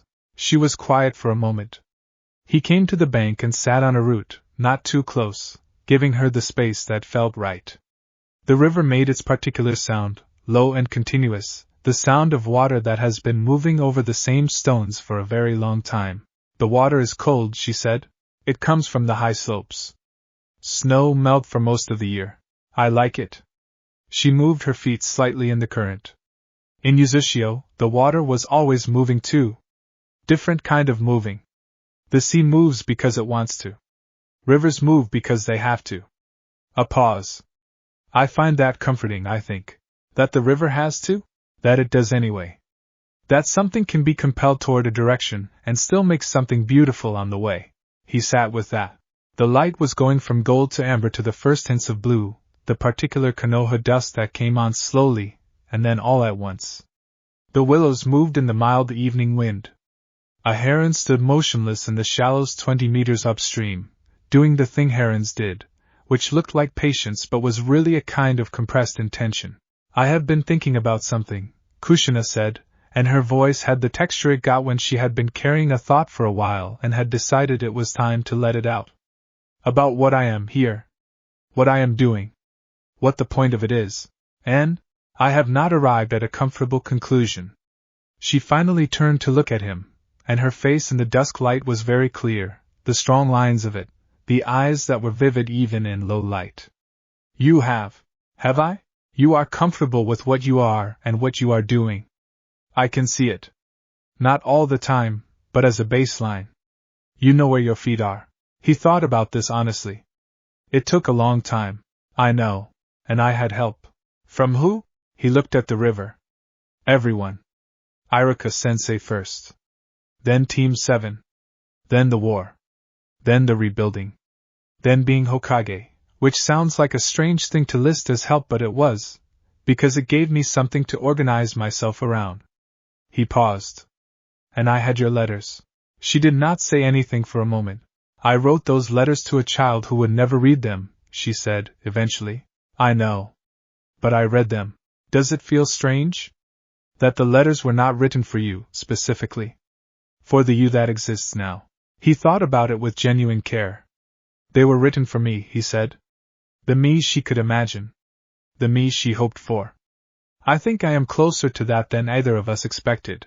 Kushina looked at him with an expression that lived very close to the place where love and grief share a border, that territory where the most precise feeling has no single name. She would have, Kushina said, and then stopped. She started again. You make me want to use the word proud and the word odd, and neither of them is quite right. Say both of them, he suggested. I am proud of you, she said, and her voice was steady because she was Kushina and she was always steady when it mattered, and I am awed by you. Both. At the same time. He looked at the river for a moment. Thank you, he said. Not deflecting. Not minimizing. Just receiving it. The heron struck, impossibly fast, and lifted into the darkening sky with a fish that caught the last light as it arced. Both of them watched it go. Same time tomorrow? He asked. She looked at him, and the expression on her face settled into something that was uncomplicated and warm and entirely itself. Same time, she said. The river moved because it had to, and made something beautiful on the way, and the dusk came down over the path and the willows and the two people on the bank, and the evening star appeared, steady and unhurried, above the eastern hills. Chapter 13. Hitomi and the Language of Silence. The Byakugan, in its activated state, perceived the world as light. Not the ordinary light of vision, not color and form and shadow, but the deeper light of flowing energy, of chakra moving through living things the way water moves through stone, slowly and irresistibly and leaving its mark. Hitomi Hyuga had spent more of her life seeing this way than not seeing it. The constant, unconscious reading of the world's energy had become her primary language long before she understood that most people did not share it. She could tell, for instance, that the man currently helping her repair the low stone wall of the hidden garden had excellent chakra control. Exceptional, actually. The kind that came from decades of practice and a naturally large reservoir, managed so thoroughly that it barely flickered even when he was doing something physical. She had noted this the first time she had observed him training with some of the younger Hyuga who had taken to watching from a respectful distance whenever the Hokage passed through the estate grounds. His chakra was warm in color, by the particular synesthesia of Byakugan perception, a deep, steady gold. She had not told him she had noticed. It was not the kind of thing you said. The mortar is too dry, she said, without activating the Byakugan now, just with ordinary sight and the accumulated knowledge of having repaired this wall twice before. Naruto looked at the mortar he was mixing, which he had been mixing with the good-natured confidence of someone who was competent at most physical tasks, and had assumed this was another one.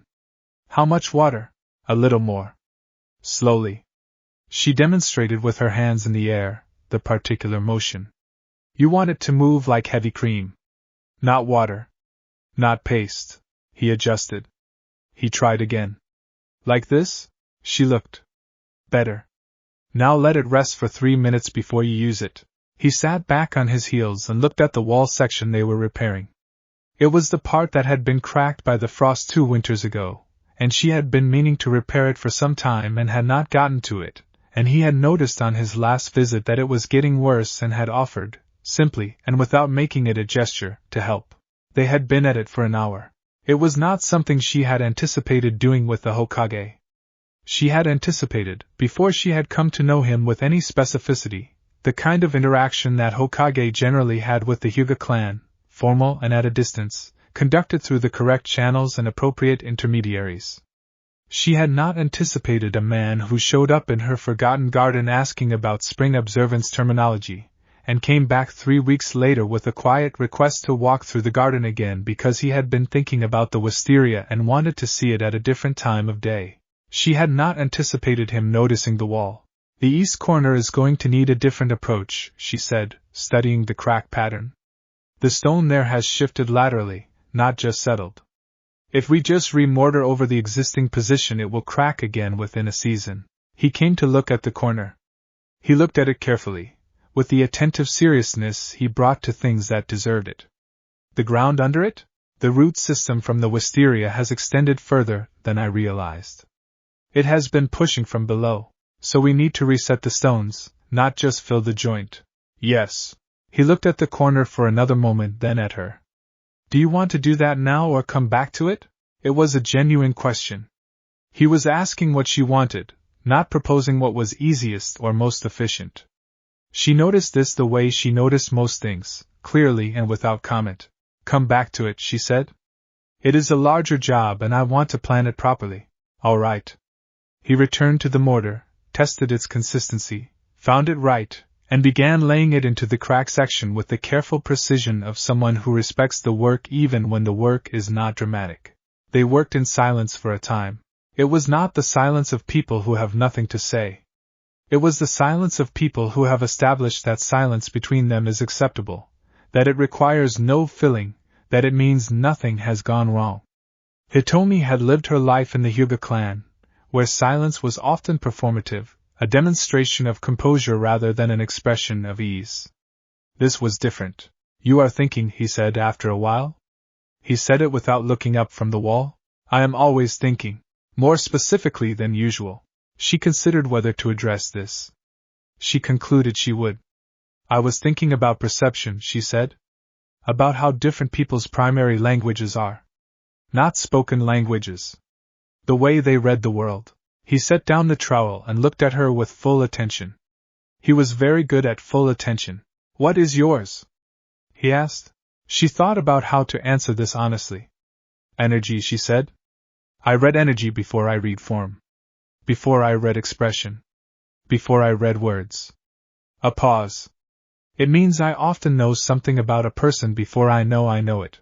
What do you know about me? He said, not as a challenge, just as a question. That you have not told me? She looked at him for a moment. That you are lonely in a way that your life does not obviously explain, she said. You have a great many people around you and a great many connections and you are genuinely glad of them. But underneath that, there is a quiet, specific loneliness that has been there for a long time. Long enough that you have stopped noticing it the way you stop noticing a sound that never goes away. He was very still. I am not saying that to be unkind, she said. I know. I am saying it because it is true, and because I think people should be told the things that are true about them, when the person doing the telling is not doing it to harm them. He was quiet for a moment, looking at the wall. You are right, he said. The words were simple and they were whole and they did not ask for anything. She looked at the repaired section of wall. The mortar was setting correctly. The line of it was clean. The loneliness is not the whole of you, she said, after a moment. It is a part. It makes you able to see other people's loneliness with unusual clarity, which is one reason you are as effective as you are. He turned to look at her. Something in his expression was raw in the way things are when they are true and have not been spoken aloud before. You see a great deal, he said. It is the Byakugan, she said, and allowed herself the smallest, most precise smile, the one she kept for moments when precision and warmth were the same thing. He breathed out a long, quiet exhale, and picked up the trowel again. The east corner, he said. When you are ready to plan it, tell me. I would like to help with that part too. I will tell you, she said. The garden held them without comment, as it always did, and the wisteria rustled in a passing wind, and the wall, section by patient section, was being repaired. Chapter 14. Mito's Kitchen and the Old Uzumaki Songs. Uzumaki cooking was not the cooking of the leaf. This was not a criticism. It was simply a fact in the way that different histories produced different things. The Land of Fire's cuisine was built on soy and dashi and the careful balance of subtle flavors, on patience and restraint. Yuzushio's cooking, by the accounts that had survived its destruction and the oral histories that Mito Uzumaki had spent years compiling, was built on abundance and preservation, on the assumption that the sea could be harsh and the winter long, and that food should announce itself clearly so that people knew they had it. Bold flavors. Generous portions. The specific warmth of food made for people who were expected to need it. Mito had a kitchen now that she had spent 6 months making right, replacing the fixtures and adjusting the ventilation and sourcing the particular kind of clay pot that worked for the long-simmered dishes that were the backbone of the Yuzushio repertoire. She cooked seriously and she cooked often, partly because it was genuinely restorative for her, and partly because the act of recreating these dishes was the most direct form of preservation she could practice. She was in the middle of the second stage of a dashi umi, the Yuzushio slow broth that took 3 hours and required attention at specific intervals, when she heard the knock at the kitchen door. The kitchen door, not the front door. The people who came to the kitchen door were the people she had decided to let know about it. "Come in," she called. Naruto came in, ducking slightly under the lintel the way he had learned to do after the first time he had not. He was carrying a bag from the market that she had asked him, 3 days ago, to pick up if he was passing the Eastern Market District. She had not expected him to actually pass the Eastern Market District. She had asked in the casual way one mentions things when one does not wish to be presumptuous about the other person's time. He set the bag on the counter and began unpacking it with the organized efficiency of someone who has shopped carefully, and does not need to be told where things go in a kitchen he has been in often enough. "They only had 4 of the dried peppers," he said, "but the woman at the stall said she has more coming on Thursday, and she will set aside what I need if I come back." "You told her what you needed." "You told me what you needed. I passed it on." She turned back to the pot, checking the color of the broth, which had reached the particular amber that indicated it was ready for the second edition. She added the ingredients with the focused care of someone performing something that matters. "What is this one?" he asked. He was sitting on the low stool by the kitchen wall that had become, over the course of several months and multiple visits, his place in her kitchen. "Dashi umi? 3-hour broth. It is the base for the festival soup that was traditionally served at the Yuzushio midsummer celebration." She adjusted the heat. "I am trying to reconstruct the full recipe. I have most of it from memory and from descriptions, but one ingredient is ambiguous in the sources. I am testing 3 variations to see which produces the most accurate result." "How do you know which is accurate if you are testing against your own memory?" She looked at him over her shoulder. It was the right question. "I do not know with certainty," she said. "But there are other measures. The smell, which matches a memory of smell more directly than taste does. The texture.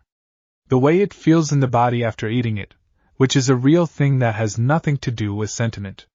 She paused. "And I have 2 other Uzumaki who remember, partially. We compare." "Who?" "A woman in the North Quarter who came through the refugee networks in the 2nd year after the war." And a brief pause, "a very old man who was an infant during the fall of Yuzushio and has almost no direct memory but a strong physical memory, the way infants remember, in sensation rather than image." He was quiet for a moment. "That is extraordinary," he said. "It is ordinary preservation work," she said, but without dismissiveness, with the tone of someone who means that the ordinary nature of the work does not make it less important. "Can I help?"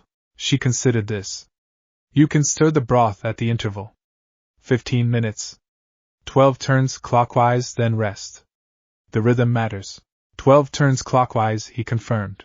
"You can also," she said, and she was quiet for a moment before she continued, because she was deciding something, "hear a song, if you are willing." He looked at her. "There were songs that went with the midsummer celebration," she said. "I have been trying to write them down, the words, but they exist in a form that depends on the sound, and written notation does not capture everything. I have been thinking that it would help to have someone listen. An outside ear. Someone who cannot be nostalgic about it because they have no original memory of it to be nostalgic about." He was very still, in the way he was still when something was reaching him. "You would do that?" he said. "Sing them. For me. I am not asking you to receive a gift," she said briskly, because sentiment was real but she was also a practical woman. "I am asking you to be a calibration point. There is a difference." "Of course," he said, and he was so careful with the smile he did not quite let onto his face that she only caught the edge of it, which was the right amount. She turned back to the pot. 15 minutes, she said. Then you stir. After the second interval, I will sing the first song, and you will tell me what you hear. What am I listening for? I do not know yet, she said. That is why I need you. The dashi umi simmered. The kitchen was warm. Outside, the Konoha afternoon went about its business, entirely uninvested in what was happening in Mito Uzumaki's kitchen, which was the reconstruction of something lost, piece by careful piece, with the particular tenderness that belongs to people who understand that some things, once gone, can only be approximated, and who choose to make the approximation anyway, because what is recovered, even partially, is no longer absent. Chapter 15. The day May sent a personal letter. The letter arrived on a Tuesday, in a diplomatic pouch that had traveled from Kirigakure to Konoha in 6 days, which was the standard transit time for official Kuri correspondence. The pouch contained, as official pouches did, a manifest of contents and the formal seal of the Mizuki's office. The manifest listed 3 items: a trade policy amendment proposal, a copy of a revised maritime charter that had implications for the joint fishing rights agreement, and, at the bottom of the list, in the slightly more casual handwriting of whoever had prepared the manifest that day, a personal correspondence item, May Terumi to Naruto Uzumaki. Shikamaru set the sorted mail on Naruto's desk in the morning. He had already read the trade policy amendment and the maritime charter, which were his to read and summarize, and he had set them to the left of the Hokage's desk with his notes clipped to the front. The personal letter he set to the right. He looked at it for a moment, then went back to his own office. Naruto came in at 9, having spent the first hour of the morning doing what he did 2 mornings a week, walking the civilian market district without announcing it, buying things he did not particularly need from vendors he wanted to hear from. He came back to his office with a small pot of locally made honey and an opinion about the drainage situation near the Eastern Market that he intended to raise with the Infrastructure Committee. He saw the letter. He picked it up. It was sealed with May's personal seal rather than the office seal, which he recognized because she had shown it to him once over dinner in Kiri, during the first formal visit he had made as Hokage, the small jade stamp carved with the Terumi clan sigil. He had asked about it because it was beautiful, and he had a habit of asking about beautiful things rather than simply noting them and moving on. He broke the seal and read.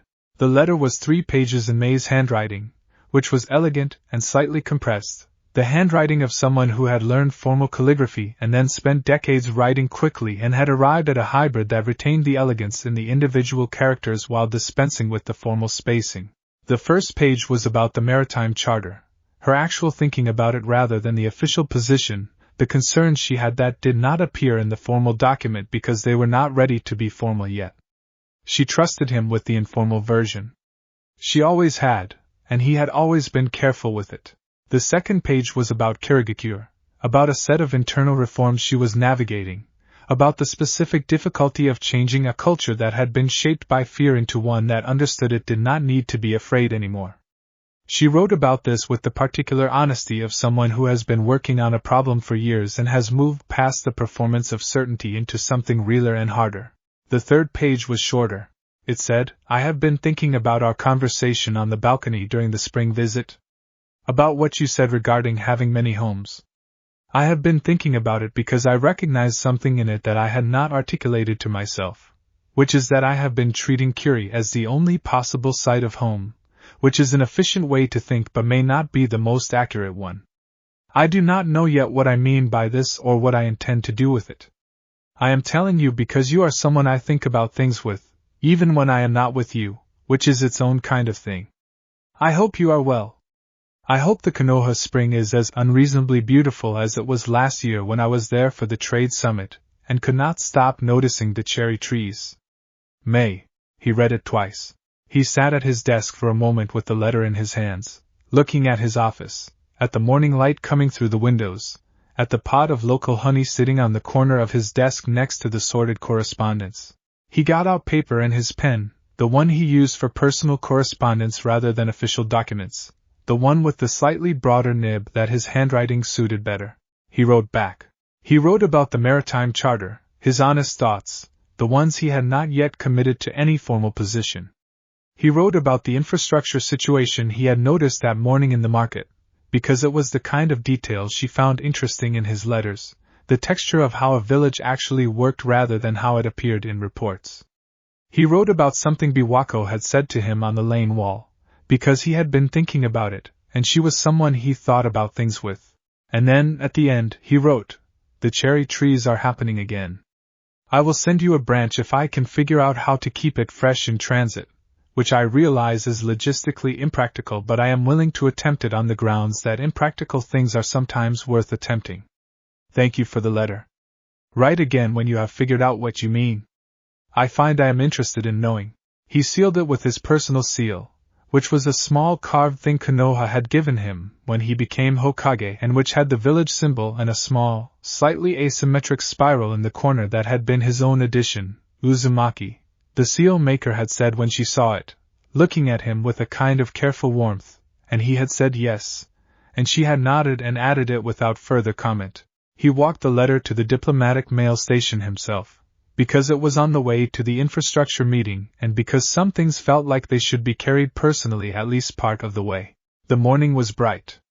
The cherry trees were doing what cherry trees do in Konoha spring, which is be unreasonably beautiful without apology or explanation, and the petals were falling in the wind in their particular, unhurried way, and the village streets smelled of blossom and bread and the faint good promise of a day that was still mostly ahead of it.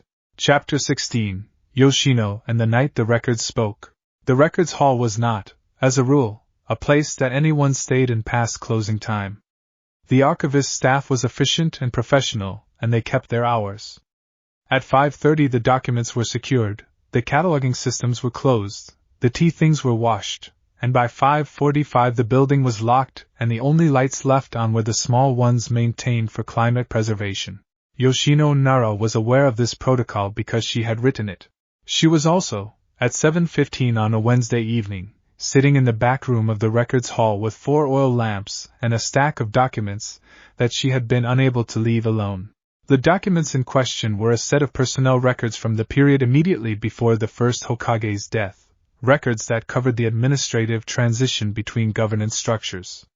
They were not classified. They were simply old and uncatalogued and had spent approximately 60 years in a sealed crate in the climate-controlled archive basement because no one had gotten around to them. Yoshino had gotten around to them 3 weeks ago and had since discovered that they contained, buried in the administrative language that surrounded them like packaging material, a specific and entirely unexpected record of the daily lives of the people who had worked in and around the early Hokage's office. Personnel complaints. Supply requests. Duty schedules. The small, dense, completely human texture of an office running during a period of extraordinary historical transition. She could not put them down. She heard the door. Yoshino-san. She looked up. Naruto was standing in the back room doorway with a lamp of his own, which meant he had found the spare lamp cabinet in the hallway, which was not where most people would have looked. "How did you know I was here?" she asked. "Your light was visible through the high window from the street," he said. "I was walking back from the infrastructure committee." He looked at the stacks around her. "New find? 60-year-old uncatalogued personnel records from the first transition period." She held up a document. "This one is a complaint about the quality of the ink supply written by someone identified only as Assistant Clerk T, and it is, against all probability, genuinely interesting." He came in. He did not ask permission, but his entry had the quality of someone who checks rather than assumes, and she had said the document was interesting, which was as good as an invitation from Yoshino Nara. He pulled a stool to the edge of her work table, leaving the main surface to her, and looked at the document she was holding. "Read it to me," he said. She read it. The complaint was about ink quality but was also, unmistakably, about the pressure of working in an administrative office during a governance transition, about the indignity of being asked to produce precise records with inadequate materials, about the specific exhaustion of trying to do a job well when the systems supporting the job were not yet stable. It was written in the formal language of the period, but the feeling in it was absolutely contemporary. "Assistant Clerk T," said Naruto, when she had finished. "I want to know who that was." "So do I." She set the document down carefully. "The initial is the only identification. Either the clerk did not feel safe using a full name, or the record was transcribed without one." cross-referencing the staff lists from the same period? I tried. There were 6 people in that office with names beginning in T in that year. Narrowing it from that is a project, but worth doing. Yes. She looked at him. Why does it matter to you? He thought about it. Because they existed, he said. Because they were doing their job and they were frustrated and they wrote it down, and then they became an initial in an archive. They deserve, he paused, more than an initial. She looked at him for a moment. Yoshino Nara was not a sentimental woman. She was precise and direct, and she valued efficiency, and she had raised a genius who drove her slightly insane with his talent for finding the laziest solution to any problem while simultaneously being, underneath all the laziness, a person of genuine integrity. She understood efficiency, and she understood people, and she did not confuse them. She understood, in this moment, why the Hokage's office ran as well as it did under this particular Hokage. There are 6 names, she said. 3 of them appear only once in the staff records, which means short tenure. 3 appear across multiple documents. I am working through the multi-document ones first. What do you need? Right now? Someone to read the staff duty schedules aloud while I cross-reference the dates against the complaint. She looked at him steadily. You are here. You can read. He picked up the duty schedule stack without ceremony. Which year? Start with the year the complaint was written. Top of the page, date first. He began. He read carefully and clearly, as he always did when it was for her work and not for himself, and she listened and cross-referenced and made small notations in her cramped, efficient hand, and the oil lamps held their light steadily, and the records hall was very quiet around them except for the sound of old paper and 2 voices and the particular quality of attention that comes when people are working on something that matters. Late in the evening, after the official hours have long since passed, they found her. Assistant Clerk T. Her name was Tomo. She had worked in the first Hokage's administrative office for 6 years, and then the records ended, and they did not know yet what came after, but they knew her name. Tomo, said Naruto. Yes, said Yoshino. They sat with it for a moment. Good, he said. Yes, she agreed. Good. Outside, the village night had settled in fully, and in the records hall the lamps burned steadily, and the old documents gave up their small human truths one by one to the people patient enough to listen for them. Chapter 17, Biwako at the Festival. The Midsummer Festival in Konoha was not a single event. It was a week of overlapping celebrations that had accumulated over the village's history the way rivers accumulate tributaries, each one original in a different community or tradition, eventually joining the larger flow until they were all part of one thing that no one entirely remembered the beginning of. There were lanterns, which everyone agreed on. Lanterns in every color, strung across every major street and most of the lanes, lit at dusk so that the village became something that looked, from the air, like a fallen constellation rearranging itself into patterns that had meaning if you knew what to look for. There was food, obviously, which was perhaps the most genuinely democratic aspect of the festival, the way it drew in every vendor and every household tradition and allowed them to coexist in the street without hierarchy. There was music. Several kinds of music, in fact, from several different sources, which occasionally overlapped in ways that were either interesting or inadvisable depending on your musical tolerances. And there was the walking, which was what Biwako Sarutobi called it, the practice she had maintained for longer than she could precisely remember, of moving through the festival on its 3rd evening, alone or nearly alone, going at the pace she chose, stopping when she wanted, allowing the village in its celebratory mode to exist around her without her needing to be anyone in particular for it. She was at the lantern stall near the center market square, considering a paper lantern in a particular shade of persimmon that reminded her of something she could not immediately name, when she heard his voice. He was not talking to her. He was 2 stalls over, at the paper crane booth that the Children's Art Collective ran every year, and he was helping a small girl of perhaps 4 years fold the wings of a crane that was not going entirely as planned. He was crouched to her level, which put him significantly lower than the surrounding adults, and his voice was gentle and patient and slightly funny, the way he was with children, which was without performance, and without condescension and with full, genuine attention. The crane ended up lopsided. He and the girl looked at it. He said something Biwako could not hear. The girl laughed, a completely unguarded sound, and held the lopsided crane up to the lantern light with the satisfaction of someone who has made a thing and found it good. Biwako bought the persimmon lantern.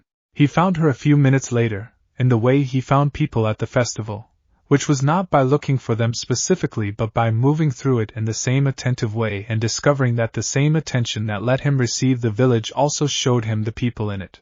Biwako-san, he said, with the warmth that was entirely natural and not at all calculated. The persimmon one. He looked at her lantern with genuine appreciation. I looked at that one too. You should have bought it, she said. You bought it first. It was the right choice. She held it up and looked at the light through it. The persimmon shade cast everything in a warm, particular glow. Walk with me a little, she said, which she would not have said to many people but said to him without deliberating, because there were people whose company was genuinely neutral on the matter of solitude, people who could walk alongside you without creating an obligation, and he was one of them. They walked past the food stalls and the music stages and the children running with their cranes and lanterns. Past the old shrine that had been incorporated into the festival tradition somewhere in Konoha's second generation, its steps worn smooth by decades of festival feet. Past the water feature where the floating lanterns were released into the canal current to drift toward the river. You love this, she said. Not as an observation from outside. As something she could feel through the quality of how he moved through it. I do, he said simply. You loved it even when it did not love you back. He was quiet for a moment. Yes, he said. She looked at the lanterns floating on the canal. They carried wishes, traditionally, though the village had long since individualized what that meant. Some carried names. Some carried words. Some were launched without any particular intention except the launching itself, the act of releasing something to the current, and watching it go. Hiruzen cried, the year the first floating lanterns were done, she said. I was the only one who saw it. He was standing away from the group and he thought no one was watching. She paused. He was not a man who cried easily or often. But the lanterns were new that year and the village was new in a way it still is not always possible to describe, and I think the sight of the light on the water was too much for him in the best possible way. What did you do? Naruto asked. I stood next to him, she said. I did not say anything. I just stood there so he was not alone with it. He turned to look at her. That is the right thing to do, he said. It was the only thing to do. She looked at the lanterns. Some moments do not need words. They need presence. The willingness to be there in them without making them into something that has to be spoken. They stood at the canal edge. He bought 2 lanterns from the vendor nearby, one for each of them. He lit hers first, carefully, cupping the small flame against the festival breeze. She held the lit lantern for a moment, feeling its warmth, and then knelt, slowly, at the canal's edge and set it on the water. It moved. Slowly at first, then caught by the current, and then it was among the others, persimmon and gold and red and soft white, all moving together in the direction of the river and the dark beyond it. He lit his own and knelt beside her. What do you wish for? She asked, which she had never asked anyone before at a floating lantern ceremony, and did not know why she was asking now except that it felt right. He thought about it. She could see him thinking about it genuinely, not reaching for the first answer but looking for the true one. That it keeps going, he said. All of it. The village. The lanterns. The people. A pause. That the ones who are not here anymore are somewhere that the light reaches. She looked at his lantern on the water. Yes, she said. He set his lantern on the water and it joined the others, and the canal carried them all in the direction of somewhere, and the festival went on around them with its lights and its music and its enormous, stubborn, ordinary beauty, and the 2 of them stood at the edge of it, and watched the light move until the lanterns were small and then smaller, and then only a warm suggestion on the dark water, and then not visible, but still there. Still going, still carrying everything they had been given to carry. Chapter 18, The 7th Hokage and the Weight He Carries Well. There were things about being Hokage that Naruto had not anticipated and that no one had particularly warned him about, not because the people around him were withholding but because some things could not be anticipated from outside the position. The paperwork had been mentioned. The early mornings had been mentioned. The council dynamics and the diplomatic protocols and the security considerations had all been mentioned, in briefings and in the informal advice that people offered when they heard someone was about to become responsible for a village. No one had mentioned what it was like to love a place so much that its pain was physically present. He had felt it for the first time in his second month as Hokage, when a fire in the eastern residential district had destroyed 4 buildings and injured 11 people. He had been at the site through the night and into the morning, not because it was necessary for him to be there in any operational capacity, because the fire response teams were excellent and did not need the Hokage standing in the street, but because he could not be anywhere else while it was happening. The pain of the village was in his chest like an organ. It beat. He had learned to carry it without it carrying him. That was the learning, the long, quiet work of the years in the position. How to be genuinely affected by what happened to the village without being destabilized by it. How to hold both the grief and the function at the same time, because the function was also love, the active kind, the kind that shows up and does the next thing. He was in the mission debrief room on a Friday afternoon, in a meeting that had run 2 hours over its scheduled time because the situation it was addressing was genuinely complicated, when he saw, through the glass partition that separated the debrief room from the outer corridor, Mikoto passing by. She was walking toward the archive section with a document folder under her arm, moving in the purposeful, unhurried way she moved, the way that communicated she knew exactly where she was going and had calculated the most efficient route. She did not look into the debrief room. She did not need to. He refocused on the mission debrief. The situation was a border area dispute involving 3 different jurisdictional claims and a set of resource rights that had been ambiguous in the original Village Alliance framework, and had been treated as ambiguous by everyone until they were not. He had been dealing with it for 3 months. He expected to be dealing with it for another 6. It required the particular kind of patience that long, complicated, important things required, the ability to stay oriented toward a resolution that was not yet visible, to keep doing the careful, unglamorous work of it without losing sight of why it mattered. He was good at this. He had not always been. He had learned it from the village, from the specific education of being responsible for something so much larger than himself that the only possible relationship with it was sustained attention rather than periodic heroism. The meeting concluded. He walked through the corridor toward his office. Mikoto was in the archive section, exactly where she had been going, standing at the research table with the document folder open, making notes in her precise, controlled hand. She looked up when he passed the open door. Debrief ran long, she said. It was an observation, not a question. The eastern border situation, I heard. She returned her attention to the document, made another notation. Are you hungry? He blinked. What? It is past 4, she said, without looking up. Your schedule had no time for lunch today. I noticed when I was reviewing the week's calendar for a file cross-reference. Are you hungry? He registered this. He registered that she had noticed his schedule. He registered the dry, practical way she had asked the question, which was not gentle exactly but was care expressed in a language she found easier than gentleness. Yes, he said. There is a place near the training district that makes good soba. I have been intending to eat there before 6. You could come, if you have no further obligations. I have no further obligations today. Then come. She closed the document folder and stood, and the ordinary practicality of the invitation was so completely itself that he found it more moving than something elaborate would have been. They walked through the late afternoon together, Naruto and Mikoto, not saying much, because they had established long ago that silence between them was not a problem to solve. The administrative district gave way to the training area and the soba place was small and plain, and smelled exactly like a place that had been making good soba for a long time and had no particular interest in anything else. They sat at the low counter. They ordered. The soba came with a clarity of broth that indicated genuine stock rather than powder, and the noodles had the right texture, and the accompaniments were simple and chosen well. He ate. He felt the particular restoration of good food at the end of a long day. You worry about it, Mikoto said, when they were partway through. She did not specify what it was. She did not need to. Yes, he said. You do not show it the way most people show worry. I learned not to. Not because hiding it is better, but because showing it in public has a cost for the village. He paused. If the Hokage looks worried, the village feels it. So you carry it differently. I try. She looked at her Soba. You carry it well, she said, and the words were so quiet and so direct that they arrived without any of the weight they might have had from someone who spoke with less precision.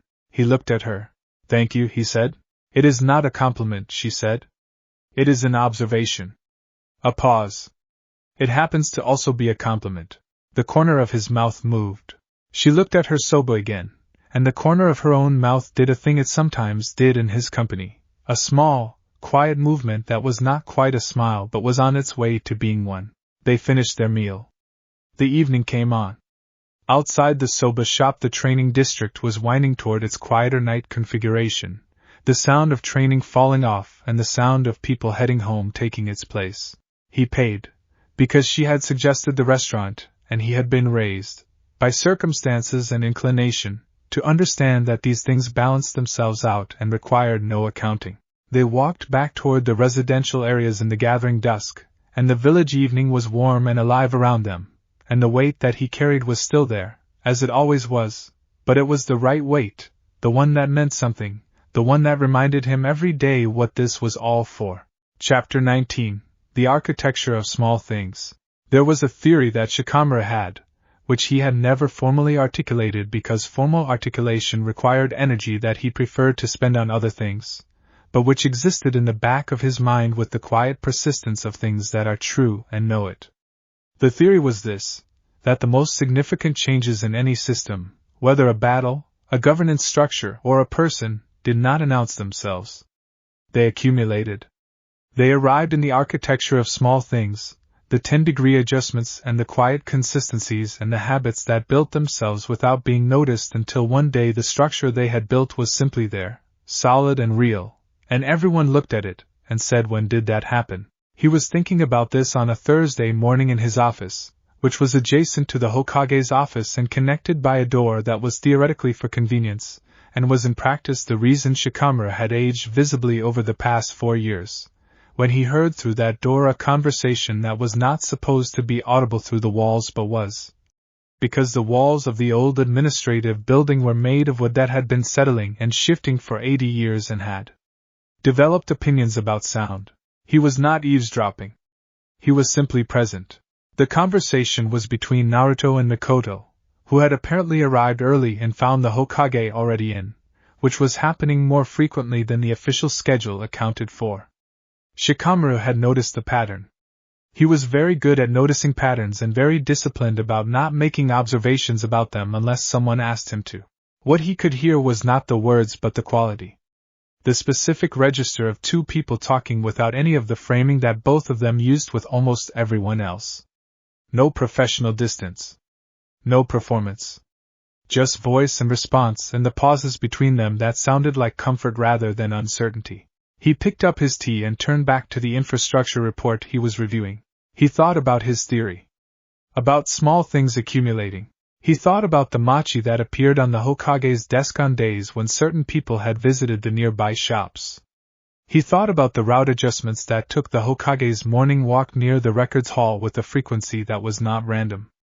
He thought about the joint training exercise observation the Hokage had quietly scheduled with the Inuzuka clan for the end of the month, which was not on any official calendar, and which Shikamaru had found out about only because he happened to check the Hokage's personal schedule notes. He thought about the persimmon lantern that had appeared on the window ledge of the Hokage's office after the midsummer festival, and that was still there, its paper softening slightly in the weather. Small things. Architecture. Shikamaru was not a romantic. He was also not, whatever people who did not know him well might assume, unfeeling. He was a person who observed the world with precision and cared about it with depth, and he had watched Naruto Uzumaki for most of his life and understood, with the clarity of someone who has paid attention for a very long time, what the Hokage needed and what the Hokage rarely allowed himself to reach for. He picked up his pen. He made a note on the infrastructure report that had nothing to do with any of this. He was not worried. He was, in the private and very carefully maintained inner vocabulary that was entirely his own, something closer to quietly glad. Through the wall, The conversation continued in its unhurried way, and outside the administrative building the village was doing what it always did in the early morning, waking up and becoming itself, and Shikamaru Nara sat at his desk and reviewed the infrastructure report, and did not say anything to anyone, and thought that some structures, when you let them build themselves correctly, were very sound indeed. Chapter 20. Yoshino and the Three Questions. The tradition of the Three Questions was not written down anywhere. It was not a Nara clan tradition or a records hall protocol, or anything that had a name beyond the one Yoshino had given it privately, which was simply the Three Questions. It had started when Shikamaru was 9 and had come home from the academy with a problem he could not solve, and she had asked him 3 questions, and the 3 questions had been sufficient, and they had never spoken about what she had done, only continued doing it, and eventually it had become the way that the Nara household navigated difficulty. She had not expected to find herself using it on the Hokage. It happened on a morning in late summer when the heat had broken overnight and left Konoha with the particular crystalline clarity that followed a season turning, the air sharp and clean and everything in it very present. Naruto had come to the records hall with a problem that he had framed as a research question, but that was, she understood within the first 3 minutes, not primarily a research question. The situation in the eastern border region was not resolving. This was not new information. What was new was the specific shape the difficulty had taken, which involved a set of community representatives who had conflicting claims that were each, individually, entirely legitimate, and a resource allocation question that had no clean answer, and a timeline that was being compressed by factors outside anyone's control. He explained all of this at the work table in the archive room, clearly and completely, without editorializing, because he was good at presenting situations accurately when he needed to think them through. She listened. When he had finished, she was quiet for a moment, organizing. First question, she said. What do all 3 parties actually need, separate from what they are claiming? He looked at her. He had heard her use this pattern with Shikamaru. He knew what it was. He settled into it without resistance, which was one of the things about him that she had come to genuinely respect, that he could receive a framework without needing to establish that he had not needed it. Water access in the dry season, he said. That is what all 3 parties actually need. The land rights claims are about water access. The resource question is about water access. If you strip the claims back to what they are protecting, you get one thing. Second question. Who in each community has lived with this problem long enough to have thought past the position they are presenting? A longer pause. The elder in the central settlement, he said, after a moment. She has been managing this boundary for 40 years. She knows things about the water patterns that the younger representatives do not. He paused again. And the man who runs the cooperative, in the northern claim. He presented the hardest position in the initial meeting, but his position was hard in the way positions are hard when the person presenting them does not feel heard. If he felt heard, he might present differently. Third question. What would resolution look like if no one had to win? He was quiet for a longer time. She watched him think. She had watched Shikamaru think for 30 years, and she knew the quality of thought that was actually going somewhere, the particular stillness of a mind that had taken a problem seriously, and was moving inside it. Naruto had a different version of the same quality, less architecturally precise but deeper in its reach, the way rivers that move slowly carry more. A seasonal water agreement that resets based on actual flow conditions rather than fixed allocations, he said. With representatives from all 3 communities monitoring together. Which means they have to trust each other enough to monitor together, which means the agreement needs a period of building that trust first. He stopped. This is going to take longer than the timeline allows. Yes, she said. So I need to extend the timeline. Yes. Which means explaining to the parties why the timeline is being extended without it sounding like failure. Yes. He sat back. He ran a hand through his hair. He looked at the ceiling briefly in the way people look at ceilings when they have arrived at the right answer, and are registering that the right answer is harder than a wrong one would have been. Troublesome, he said, which was so completely a Shikamaru word coming out of his mouth that she had to exercise genuine discipline not to react to it. You learned that from my son, she said. I have learned a great many things from your son. He would say the same of you, she said, which was true and which she meant plainly, without ceremony. He looked at her. Thank you, he said, for the questions. They are only useful if the person being asked has the answers already, she said. I cannot give you what you do not have. I can only ask in a way that helps you hear what is already there. That is most of what good teaching is, he said. She looked at him, and there was something in the quality of the moment that was very precise and very real and did not require expansion. Go extend your timeline, she said. And do it before lunch, because you will think more clearly if you have eaten.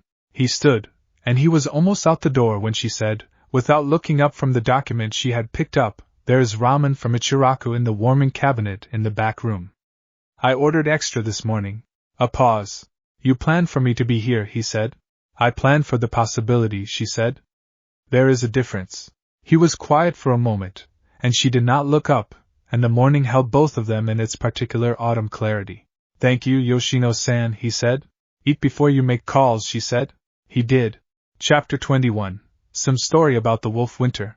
The joint exercise at the end of the month was everything Tsum had hoped it would be and everything she had known it would be, which was to say it was illuminating and difficult and produced, in its 7 hours of running, more information about the integration gaps between the Inuzuka-trained cohort and the standard genin than 3 months of separate observation had managed. Naruto watched all of it. He watched from 3 different positions over the course of the day, moving when the session moved, adjusting his observation angle based on where the friction was appearing. He did not intervene. He did not comment to the participants. He took notes in a small notebook with the dense, slightly disorganized shorthand of someone writing faster than they can organize, trusting that the organization can come later. At the end of the session, when the participants had been released and the training ground was clearing, he and Tsum sat on the equipment rail at the edge of the field with the late afternoon sun behind them, and went through the notes together. He had 18 observations. She had 12. 6 of them overlapped exactly. The remaining ones were different angles on the same phenomena. It was good work. He could see her satisfaction in it, the particular quality of satisfaction that came from a hypothesis being confirmed in more dimensions than expected. The communication breakdown at hour 3, he said.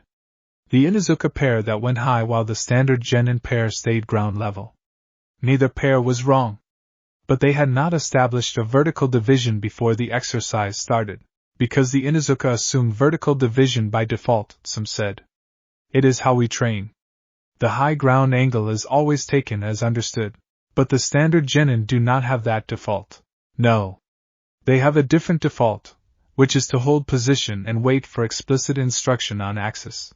So both pairs were following their training correctly and the friction was in the gap between 2 different, but both internally consistent systems. Exactly. She looked at the training ground. Which means the solution is not to correct either system. It is to add a pre-exercise protocol that makes the defaults explicit. A standardized pre-exercise vocabulary. Yes. Simple. Short. Just enough to establish shared coordinates before any joint action. She paused. 10 words or fewer. The Inuzuka will not use something that takes longer than 10 words to establish. I can work with 10 words, he said. They were quiet for a moment, the comfortable quiet of people who have done a piece of work together, and are letting it settle. Can I ask you something? He said. You can ask, she said in the manner she used, which was the same permission structure as Hitomi's and probably not a coincidence, given that both of them were people who had learned to be selective about what they answered. How did you become who you are? As a clan head? As a person? He paused. You do not have to answer that. It is a large question. She looked at the training ground for a while. There was a winter, she said eventually. Kuramura was young. I was younger. There was a mission that went wrong in the mountains north of the Land of Fire border, and it went wrong in the way things go wrong when the planning assumes conditions that the reality does not support. A pause. We were out there for 11 days. In a winter that the mission briefing had not accounted for. There were wolves. There was cold that was not metaphorical. There was the specific experience of having to keep yourself and your partner alive when all the resources you had trained to depend on were not available. He listened with his full attention. I was frightened for most of those 11 days, she said, and she said it the way she said most things, directly, without decoration. Not the clean fear of a fight, which I knew how to use. The slow fear of uncertainty, which I did not. She looked at Kuramaru, who was lying at the edge of the field in a patch of late sun. What I learned in those 11 days was the difference between confidence and trust. Confidence is about yourself. You are confident that you can do a thing. Trust is about the relationship between yourself and what you are moving through. You trust that even when you do not know what comes next, you and your partner together are enough to meet it. And Kuramaru was enough, Naruto said. We were enough together, she corrected. That is a specific distinction. I could not have managed it alone. He could not have managed it alone. But the configuration of us, the specific thing that we are together, was sufficient. She paused. That winter was when I stopped trying to be individually strong enough for everything and started trying to be the right partner for what the situation needed. It is a better way to live. He sat with this. You see that in others, he said. Whether they are the right partner for what the situation needs. Yes. What do you see when you look at me? She turned to look at him, the full direct assessment that was entirely Tsum Inuzuka. Someone who understands that strength is relational, she said. Not everyone does, even people who should. You do. You have always done. She turned back to the training ground. That is why the village trusts you. Not because you are powerful. Because they can feel that you understand the difference.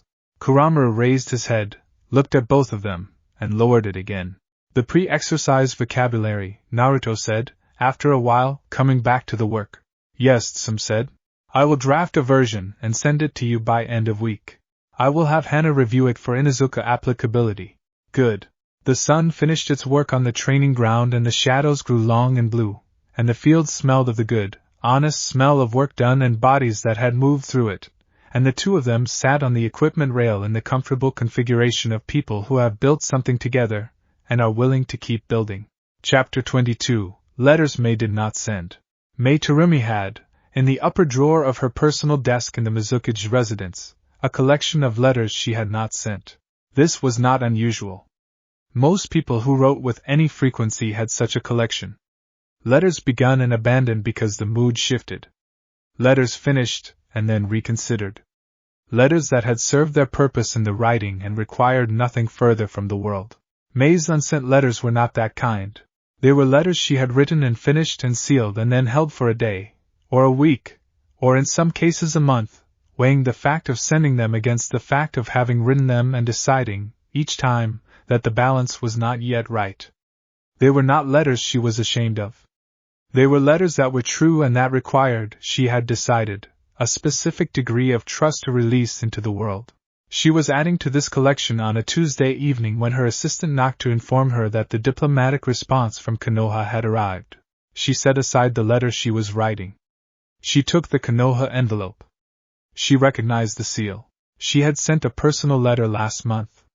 She had been aware, in the weeks after sending it, of a specific kind of attention, the kind that means you have put something into the world and are now noticing all the space between the putting and the receiving. She had managed this attention with professionalism, because she was Mei Terumi and professionalism was both her practice and her protection, but she had been aware of it. She opened the letter. She read it once quickly, the way she read everything first, for structure and intent. Then she read it again slowly.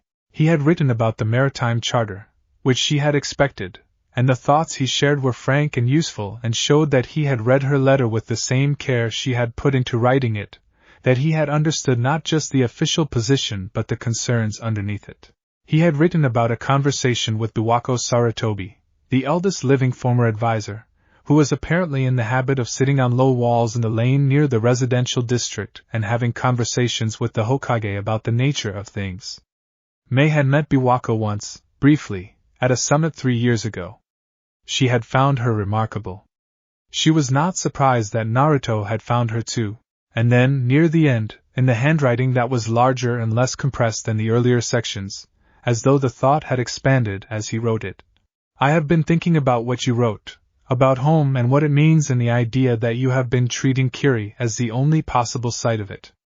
I recognize that because I did the same thing with Konoha for a long time, which perhaps does not make immediate sense given that Konoha had not always been kind to me, but I think the logic of it is not about the place being perfect. It is about the place being the coordinate system. The thing you use to know where you are. And I think you are right that coordinate systems can be multiple. I navigate by several now. Some of them are places. Some of them are people. I find that having more than one makes me steadier in all of them rather than diluting any of them, which I did not expect but which seems to be true. She set the letter down. She sat for a moment with the specific quality of a thought that has confirmed something you were not sure was real. She opened the upper drawer. She took out the most recent unsent letter. She read through it. It was about none of the things she had officially been thinking about. It was about the conversation on the balcony during the spring visit. It was about the quality of his attention when she was speaking, which was something she had noticed and had been thinking about for months, the way it differed from the attention most people gave her, which was the attention given to the Mizukage, deferential and strategic, rather than the attention he gave her, which was the attention given to a person whose thoughts he was genuinely interested in. She had written, in the unsent letter, that she found this disconcerting in a way she did not entirely dislike. She read that line again. She picked up her pen. She wrote a new letter. It was 4 pages. It said things the unsent letters had been building toward for several months. It said them in the direct, clear language she had spent her life honing, not because she did not have access to softer language, but because she had found that precision was its own form of intimacy, that saying things exactly meant something different than saying them approximately. She sealed it. She did not put it in the upper drawer. She put it in the outgoing diplomatic pouch. She went back to her desk and picked up the letter she had been writing before his arrived, which was now beside the point but which she finished anyway, because things begun deserved completion. Outside, Kirigakure was doing what it did in the late evening, settling into its mist and its particular sea salt quiet, the kind of night that smelled of home in the deepest, most reliable way. She sat with her window open for a while after she had finished, listening to it. She thought about coordinate systems. She thought about having more than one and finding yourself steadier in all of them. She thought, for the first time in a while, not about where Kiri was in relation to everywhere else, but about where she was, in the coordinates of her own life, and what she saw from that position, and whether the view was what she had always assumed it would be. It was better, she decided. It was considerably better. Chapter 23, Kushina and the Red Thread. The Uzumaki clan had a tradition concerning the color red that predated any written record of it, and that Kushina had absorbed, as she had absorbed most of the clan's traditions, through proximity and practice rather than formal instruction. Red was not simply a color in Uzumaki understanding. It was a marker of connection. Of the things that persisted through distance and time and even, some of the older stories suggested, through death itself. The red thread, the phrase went, does not fray. Whatever it binds past the expected limits of binding. Kushina thought about this sometimes, now. About what it meant to be a red thread in someone's life when you yourself were uncertain of the nature of your own continuity. She thought about it on a morning when Naruto came to her house for breakfast, which he did approximately once a week, arriving at a time that varied enough to be genuinely spontaneous rather than scheduled but that she had come to recognize as always falling within the same 2-hour window, as though his internal sense of when she might be available was more calibrated than he was aware of. He made the tea. This was a division of labor they had arrived at without discussion over the course of several months, because her tea was very strong and his was precisely calibrated to the temperature that the particular Uzumaki variety she preferred required, which she had mentioned once, and he had retained and acted on every time since. She made the food, because she was a good cook and because cooking was one of the things that felt most continuous across whatever boundary of existence she had crossed, the muscle memory of it unchanged, the pleasure of it intact. They ate at the small table by the window that looked onto the street. The morning was mild and bright, and full of the sounds of the neighborhood beginning its day. I had a dream, she said after a while. Not as a preface to anything dramatic. Just as a fact she was reporting. About Yuzushio. Not the destruction. Before. The market near the eastern harbor. She looked out the window.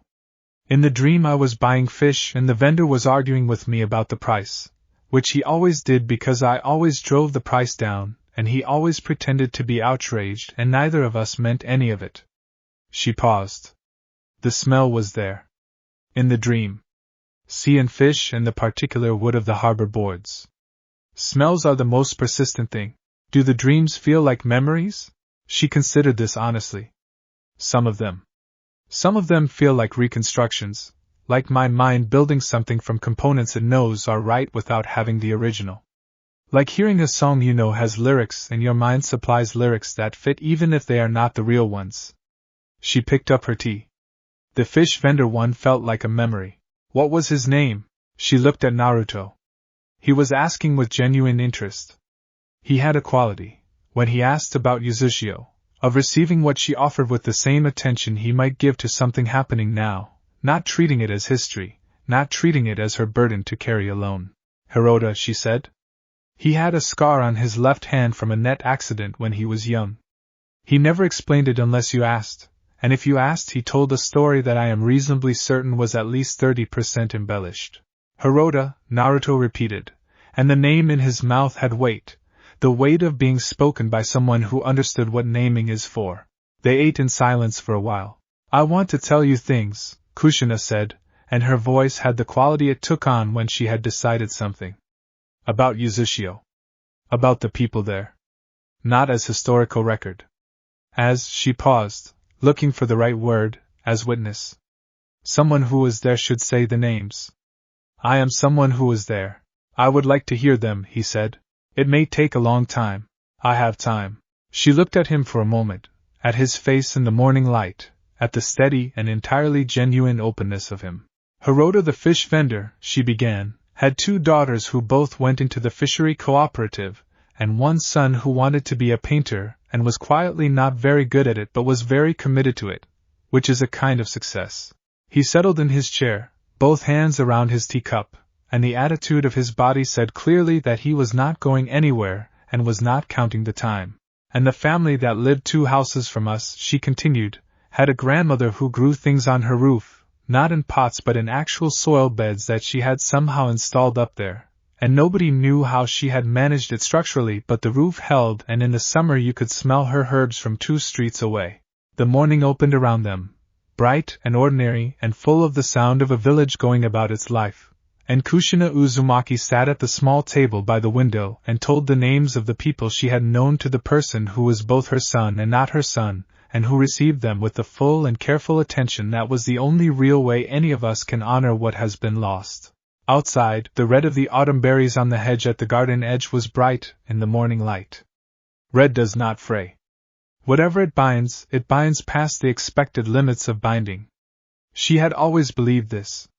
She believed it now more than she ever had, and in a different way, and from a direction she had not anticipated. It was, she thought, exactly the kind of surprise that the old stories had always promised was possible. Chapter 24. Hitomi at the Academy Gates. The Konoha Shinobi Academy had, over the years since the war's end, expanded its curriculum in ways that reflected the changed understanding of what shinobi were for, and what they needed to know to be it. The practical training remained. The chakra fundamentals and the mission protocols and the history of the village and its alliances remained. What had been added was everything that the previous curriculum had assumed was either innate or irrelevant: the study of communication across difference, the practice of working in configurations that mixed clan-trained and non-clan-trained students, the formal instruction in recognizing one's own assumptions. Hitomi Hyuga had been asked, 2 years ago, to contribute to this expanded curriculum in the area of sensory perception and situational awareness. She had agreed, with the reservation she brought to most commitments, clearly stated and then set aside once the decision was made. She taught 1 afternoon per week. She had found, to her genuine surprise, that she was good at it. She was coming out of the academy on a Thursday. The afternoon session concluded, students dispersed into the familiar post-school energy of children who have been contained for several hours and are now releasing, when she saw him. He was standing at the gate, not waiting for her specifically. She understood that immediately from his posture, but he was there with the particular attentive quality of someone who has arrived somewhere, and is taking in what is in front of him. Several of the departing students recognized him, and the surge of energy was immediate. children converging with the focused enthusiasm of people for whom the Hokage was still primarily the person who had done extraordinary things in the war that their parents talked about in the specific reverent way that meant it was a story worth knowing. He received them with the ease that children brought out in him, crouching to their level, answering questions, accepting the drawings that two of the youngest students had apparently had on their persons specifically for this eventuality. She walked to the gate. He looked up and saw her, and there was that small, specific adjustment in his expression, the one she had catalogued over months of observation, a settling, a kind of centering. She had mentioned to him that she read energy before form. She was aware that she had not told him everything she observed, which was that his energy in her presence had a quality she did not have adequate language for, and that she was still in the process of characterizing. "Hitomi-san," he said, when the children had been gently navigated onward. "You were not here for the session," she said. "No.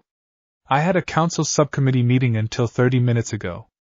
I came this way because," he paused, and there was a candidness in the pause, "I was going to walk past the records hall and I thought I would come this way first.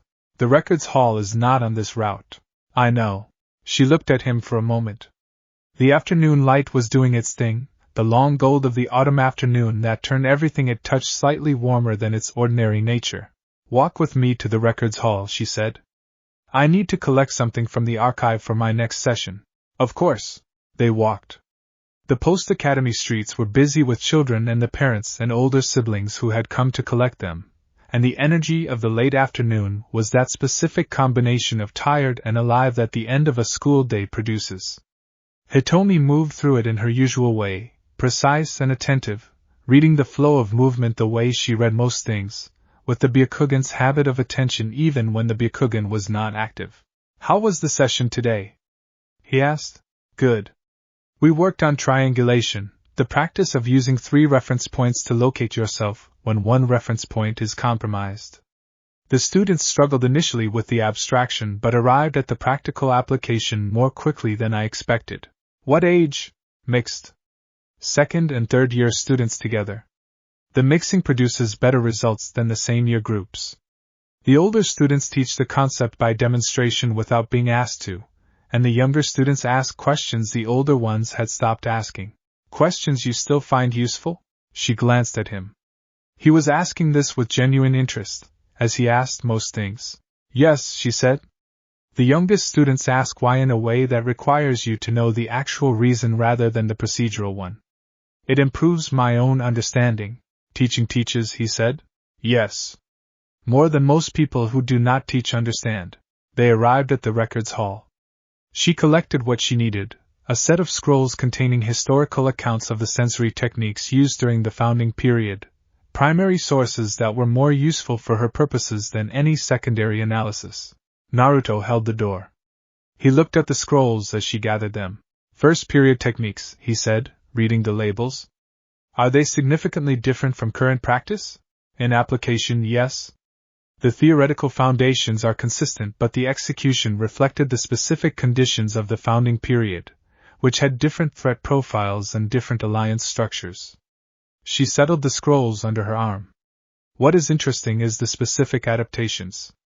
Understanding why a technique was modified tells you more about the actual function than understanding the technique itself, because the modification reveals what the original was not doing." "Exactly." They walked out of the records hall into the early evening, which had replaced the afternoon. While they were inside, the light changed from gold to the first cool blue. "Hitomi-san," he said, as they reached the point where their routes diverged. "Yes. The east corner of the garden wall. I thought we could look at it Saturday morning, if you are available. I have the week's schedule lighter than usual." She had been thinking about the east corner.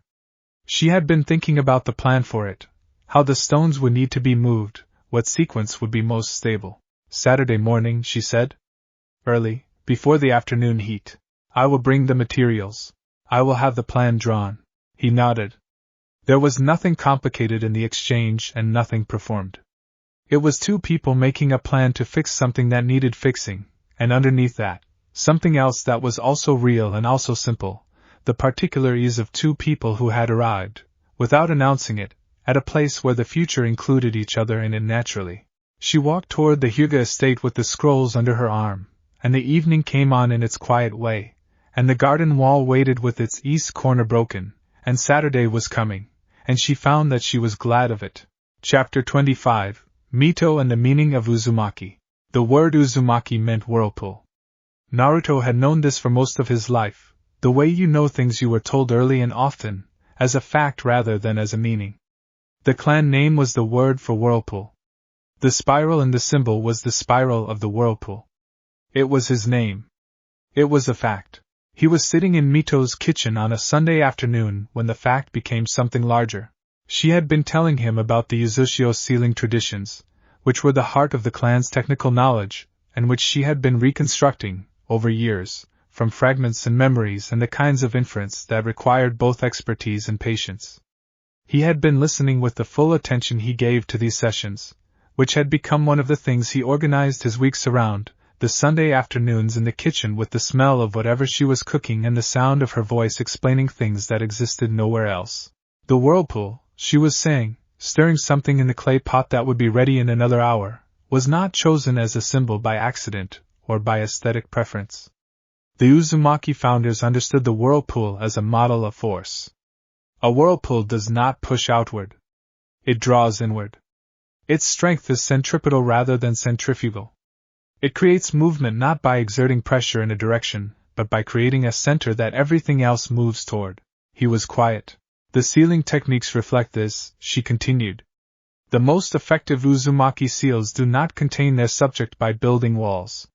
They create a center of gravity. The subject moves toward the center, and the center holds. The difference in approach is, she paused, looking for the right frame, the difference between imprisoning something and persuading it to stay. He sat with this for a long moment. That is what I do, he said. Not as ego. As recognition. She looked at him. I do not push, he said. I never push. Even in fights, even in negotiations, I create a center and let things move toward it. I thought it was just my style. But it is the clan logic. It is in me. It is in the name, she said. And in the blood. And in the training I understand now you received, even without knowing it was training, from the people who shaped you who carried the same thing. She stirred the pot. Your mother did it too. People moved toward her. They did not always know why. They knew she was trustworthy and that she was strong, but the specific quality of it, the drawing rather than the pushing, that was the whirlpool in her. And in you, he said? She was quiet for a moment. Yes, she said. In me also. We all carry it differently. Your mother carried it in fire and noise and absolute certainty. I carry it more, she considered quietly. But the structure is the same. And me? She turned to look at him fully, with the clear, assessing eyes that had been observing the world for a very long time.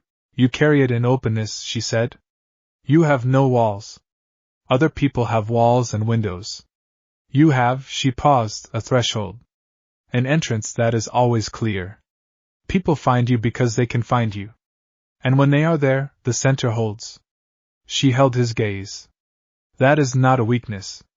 I know it has been called one.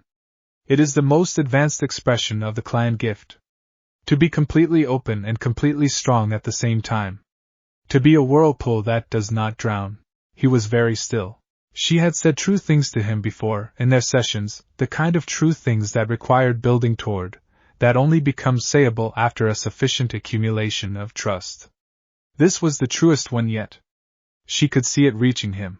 I was afraid of it when I was young, he said. The openness. I thought it meant I was not strong enough to close.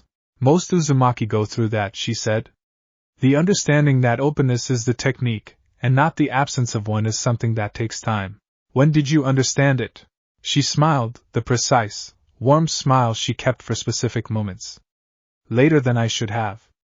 Earlier than some. She turned back to the pot. It is ready in 50 minutes. You will eat before you go. I was not planning to go yet. Good.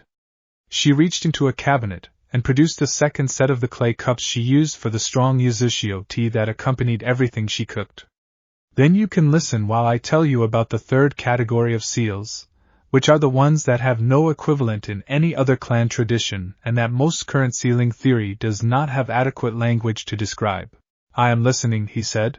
She began to tell him, and outside the kitchen window the Sunday afternoon went on in its gentle way, and the pot simmered, and the clay cups held the tea that smelled of something ancient and intact, and the kitchen was warm with it. Chapter 26. The night Mikoto stayed. The administrative building after hours had a specific quality that it did not have during the day. The voices and footsteps and the particular bureaucratic busyness drained out of it at the end of the official day and left something quieter in their place, not silence exactly, because the building was old and old buildings breathed, but a quality of pause, of held breath, of the structure resting from its daytime purposes. Naruto worked late sometimes. Not as a habit but as a response to what the work required, which was occasionally more hours than the day contained.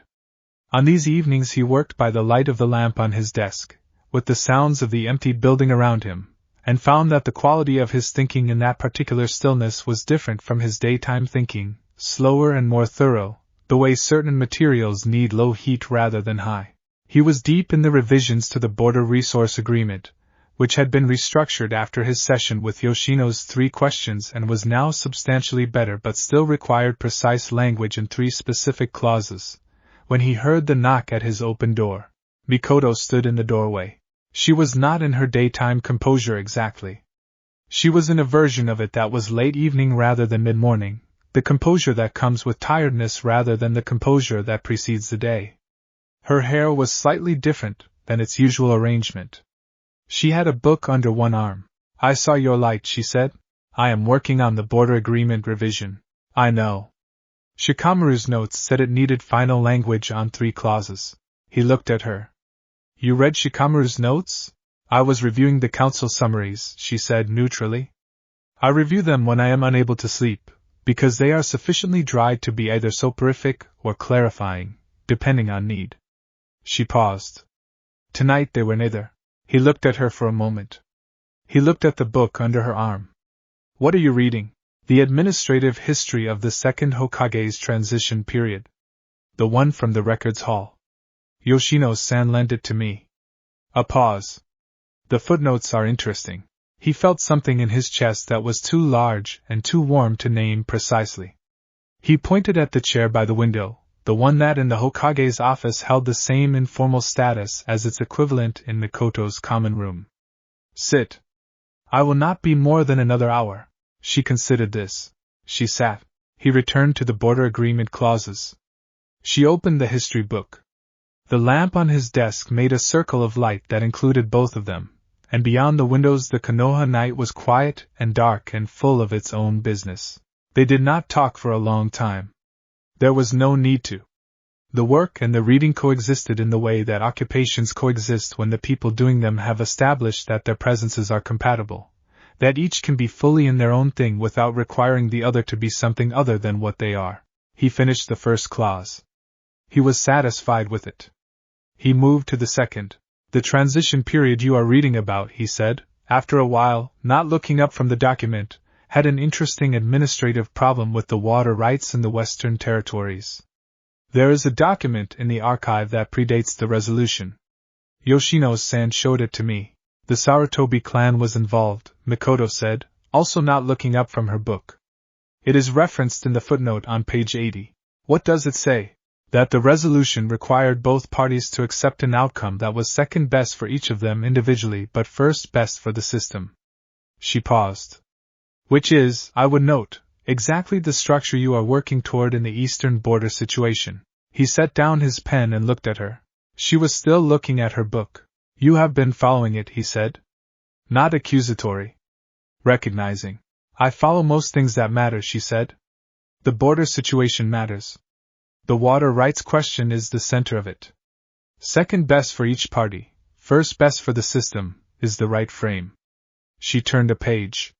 You had already arrived at this, I think. But it is sometimes useful to hear that an 800-year-old precedent agrees with you. He was quiet for a moment, looking at her. She looked up from the book, and their eyes met across the lamplight, and there was something in that moment that was very full and very simple and did not require anything from either of them except to be present in it. Mikoto-san, he said. Finish your clause, she said.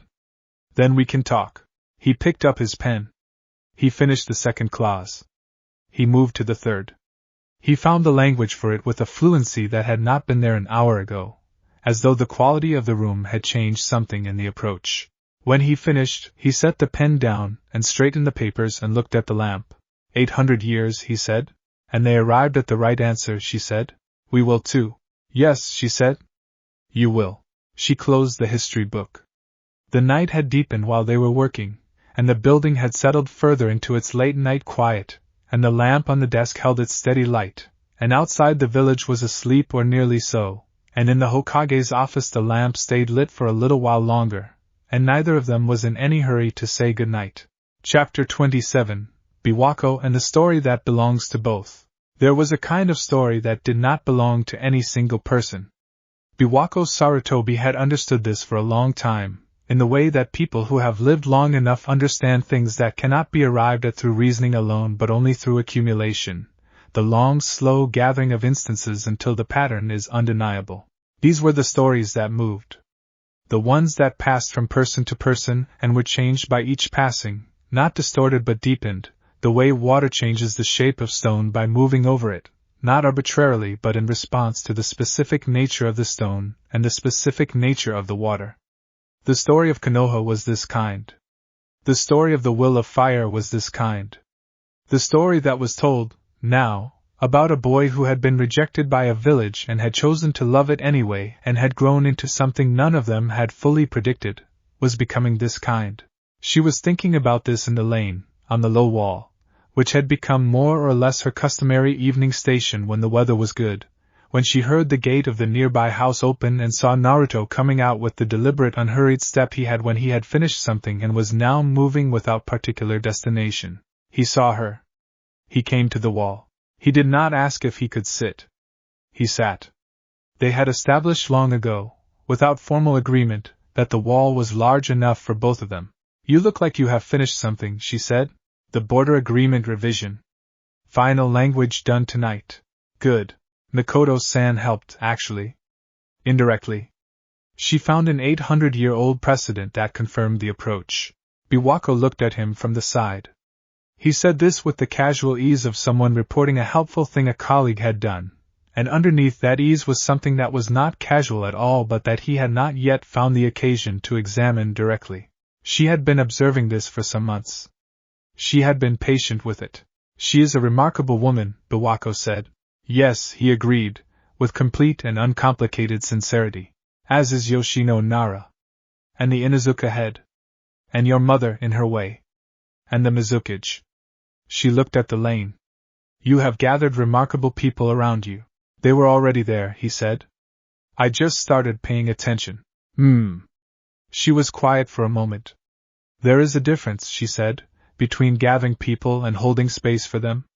Some leaders gather. They collect the remarkable as a demonstration of their own discernment. You do not do that. You hold space. You create conditions in which the remarkable people around you can be more fully themselves than they might otherwise manage. She paused. That is rarer. I do not do it intentionally, he said. The most essential things rarely are. He looked at the lane. A cat crossed it at the far end, with the absolute self-possession of cats in evening lanes everywhere. They both watched it until it had gone. Biwako-san, he said. Can I ask you something personal? You can ask, she said. I am 81. Personal questions have mostly stopped frightening me. The edge of his mouth moved. Hiruzen. What did you know about him that other people did not? She considered this for a while. He was afraid of being wrong, she said eventually. Not of making mistakes. Everyone makes mistakes, and he knew that. He was afraid of being wrong about what mattered. About the things he had built his understanding of the world upon. She paused. This made him sometimes slow to change his mind when he should have changed it sooner. But it also meant that when he did change his mind, the change was complete and irrevocable. He did not half change. He reconsidered entirely. Was that useful? It was him, she said. Useful or not, it was him. Understanding someone is not the same as judging whether their qualities are efficient. He was quiet, sitting with this. What do people not know about you? She asked, turning the question. He did not deflect. He thought about it honestly. That I am still surprised, he said. Almost every day. By something the village does or something a person does or some consequence of a decision that I did not fully trace to its end. I thought, when I became Hokage, that at some point I would stop being surprised. I have not. A pause. I think I thought that wisdom was supposed to feel like knowing in advance. It does not. It feels like being able to receive the surprise without losing your footing. Biwako looked at him for a long moment. That, she said, is exactly right. You are not going to tell me it took Hiruzen 30 years to figure that out. It took him 32 years, she said. And a particularly difficult winter. He laughed, quietly. And she did not laugh, but her eyes did the thing they did when she was amused. A brightness that did not require sound. The lane was dark and the stars were beginning. The cat did not return. The low wall held them both, as it had on enough evenings now to qualify as a habit, and the village lay around them like the evidence of a long and ongoing argument that had, somehow, arrived at the right conclusion, and was still arriving, and would continue to. Chapter 28. What the River Carries in Autumn. The Nagarihana River changed in autumn. The spring flood season was over and the summer level had dropped, and now the river was at its clearest, the water so transparent that you could see the individual stones on the bottom and the small, quick fish that lived among them. The banks were different too. The willows had gone to gold, and the fallen leaves caught in the current and traveled in clusters, moving downstream in the unhurried way of things that have been released. Naruto and Kushina ran the path together now most evenings. This had happened gradually, as most of the good things in his life had happened, without announcement or formal decision, one evening becoming the next evening, becoming a pattern, becoming a thing they both planned for without needing to say they were planning for it. She ran differently than he expected. He had expected fierceness, the full speed, committed approach of someone who had always been described as a force of nature. What she was economical. She ran with the efficiency of someone who had spent a lifetime being physically excellent, and had refined the excellence into something that wasted nothing, every motion in service of forward progress, no performance. He liked this. He liked the things about people that contradicted the expectations. They were at the bend where the river turned north, walking now to cool down, when she said, without leading up to it, I have been thinking about what I am for. He did not misread this as crisis. Her tone was not crisis. It was inquiry. What have you arrived at? He asked. Partial conclusions. She looked at the river. I am for witness. I established that. The names, the stories. That is a purpose I have and can fulfill. A pause. I am also for, she stopped, started differently. You are good at what you do. The Hokage thing. The village thing. But there are places where what you carry gets heavy in a way that you do not show other people, because showing the Hokage carrying a heavy thing has consequences for the village. You told me this. Yes, he said. I am for those places, she said. Not to take the weight. You need to carry it.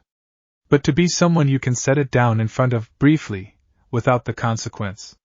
Someone who will hold the knowledge of the weight without becoming alarmed by it.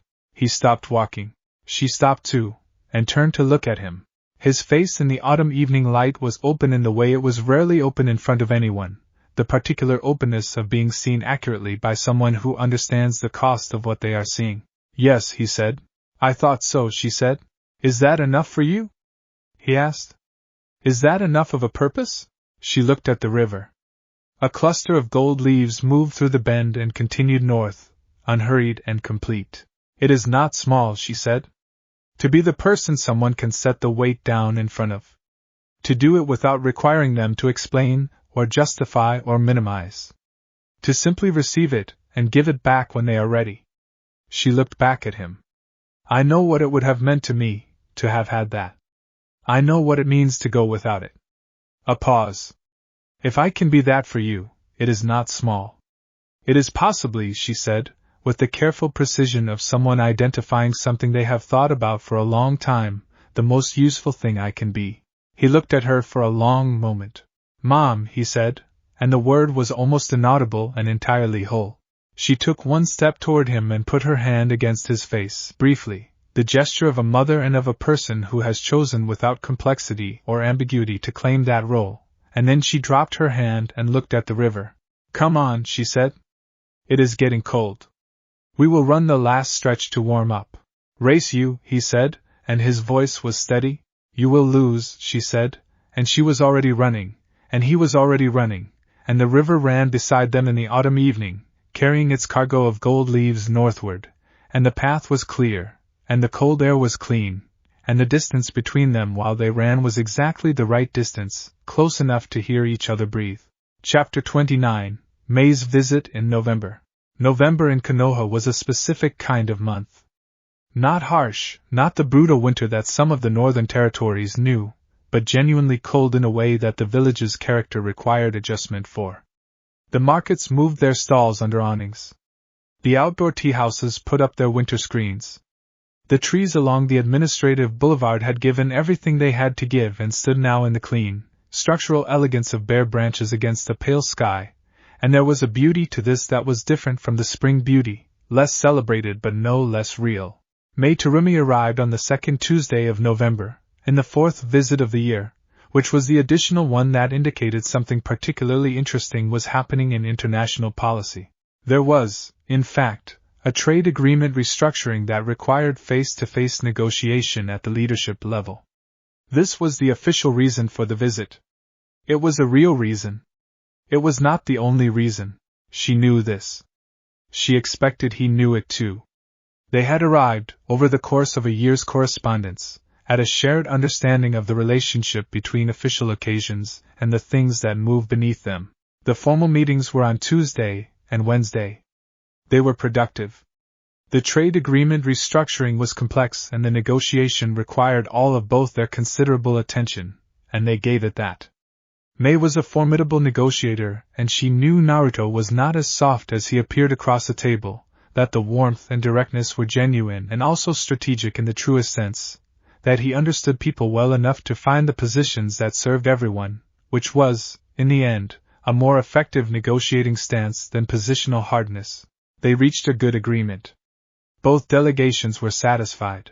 On Thursday, which was not a scheduled meeting day, and which the official calendar left open for delegations to manage at their own discretion, Naruto knocked on the door of the diplomatic residence at 9 in the morning with 2 cups of tea in a carrier and a question about whether May had seen the November state of the Hokage monument.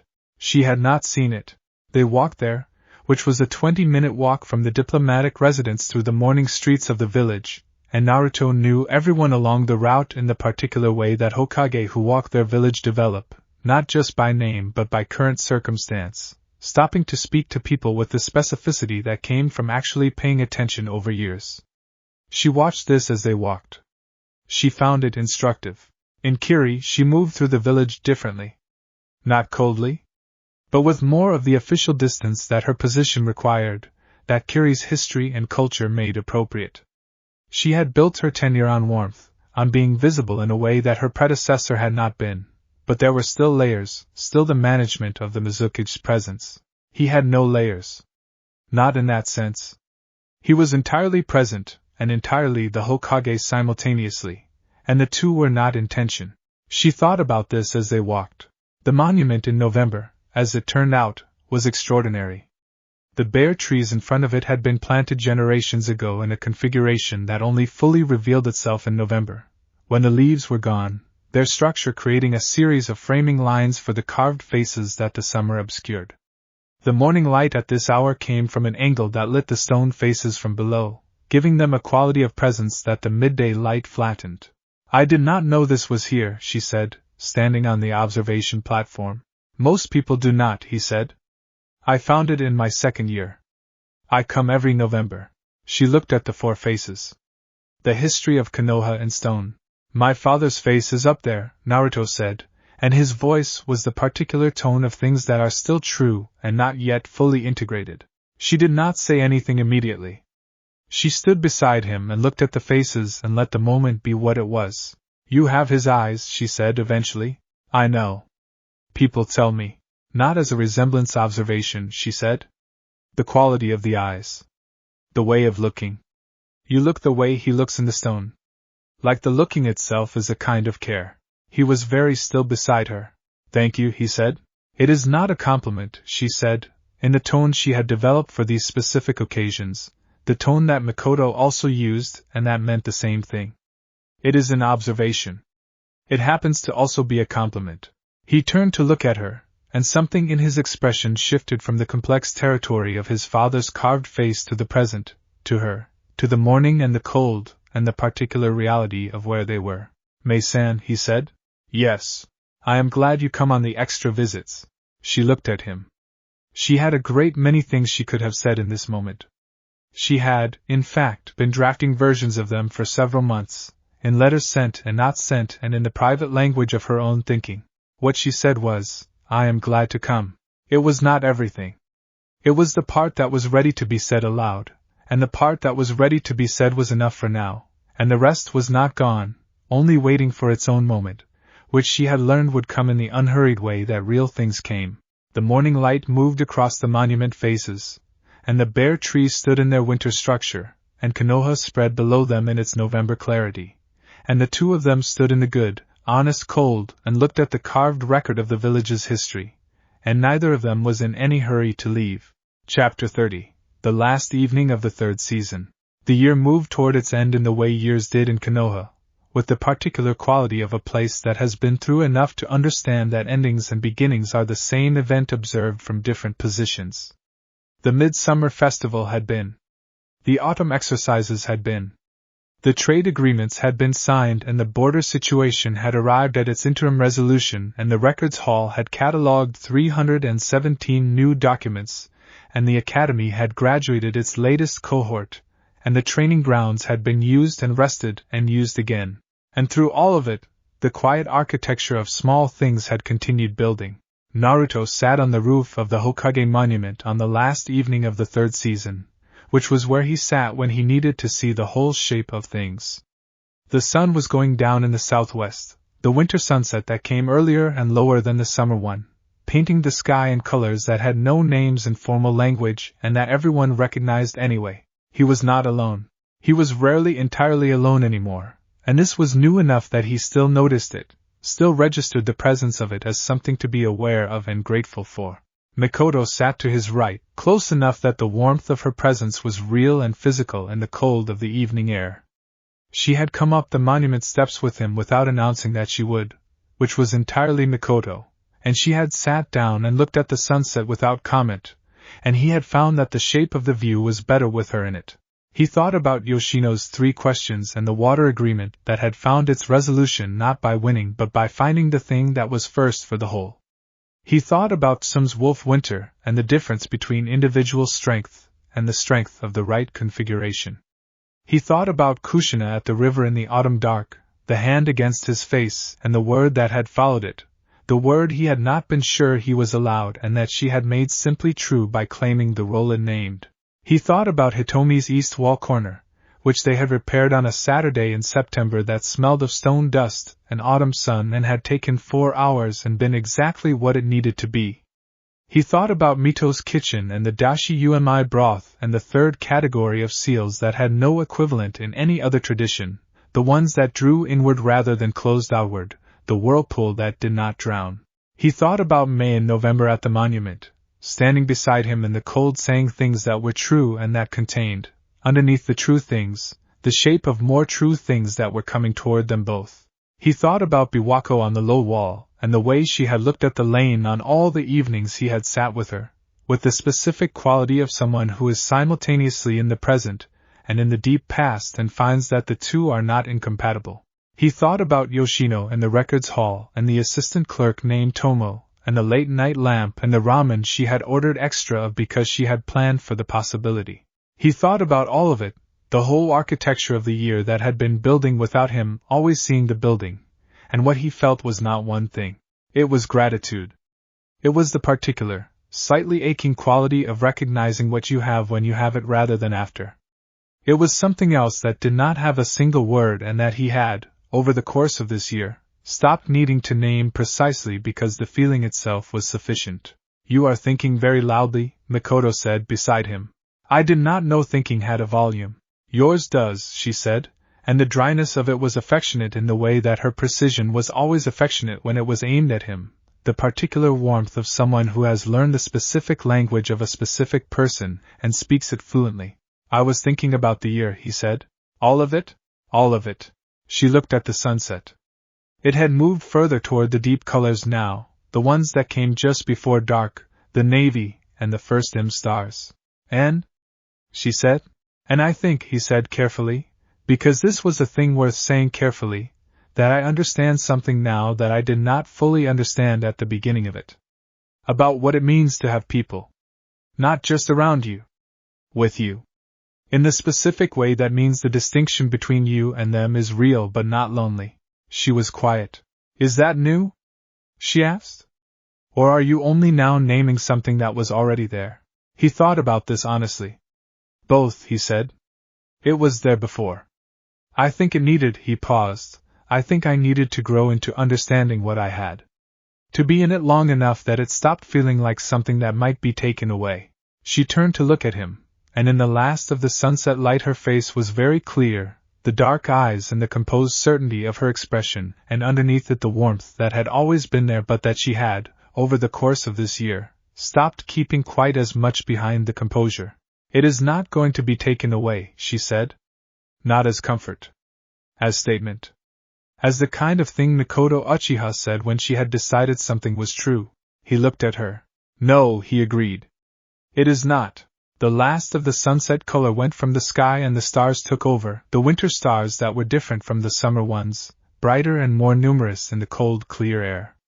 Below them, Konoha lit itself for the evening, window by window and street lamp by street lamp, the village becoming its own constellation. They sat on the roof of the monument as the dark came fully and the cold deepened and neither of them moved to leave, and the year leaned toward its close, and the architecture of everything that had been built was visible now in the way that structures become visible when the light changes, when what has been accumulating quietly is suddenly, simply, there. And it was sound, and it held. And below them and around them and in all the directions that mattered, the village went on being what it had always been trying to become, and Naruto Uzumaki, the seventh Hokage, who had been a boy that no one expected and had grown into the thing that everyone needed and had found, in the long patient work of a year and a life, the people who made the center hold, sat at the edge of the stone monument, and watched the village that loved him now as he had always loved it, and the winter stars were very bright. And the evening was very cold, and everything, for this moment, was exactly as it should be.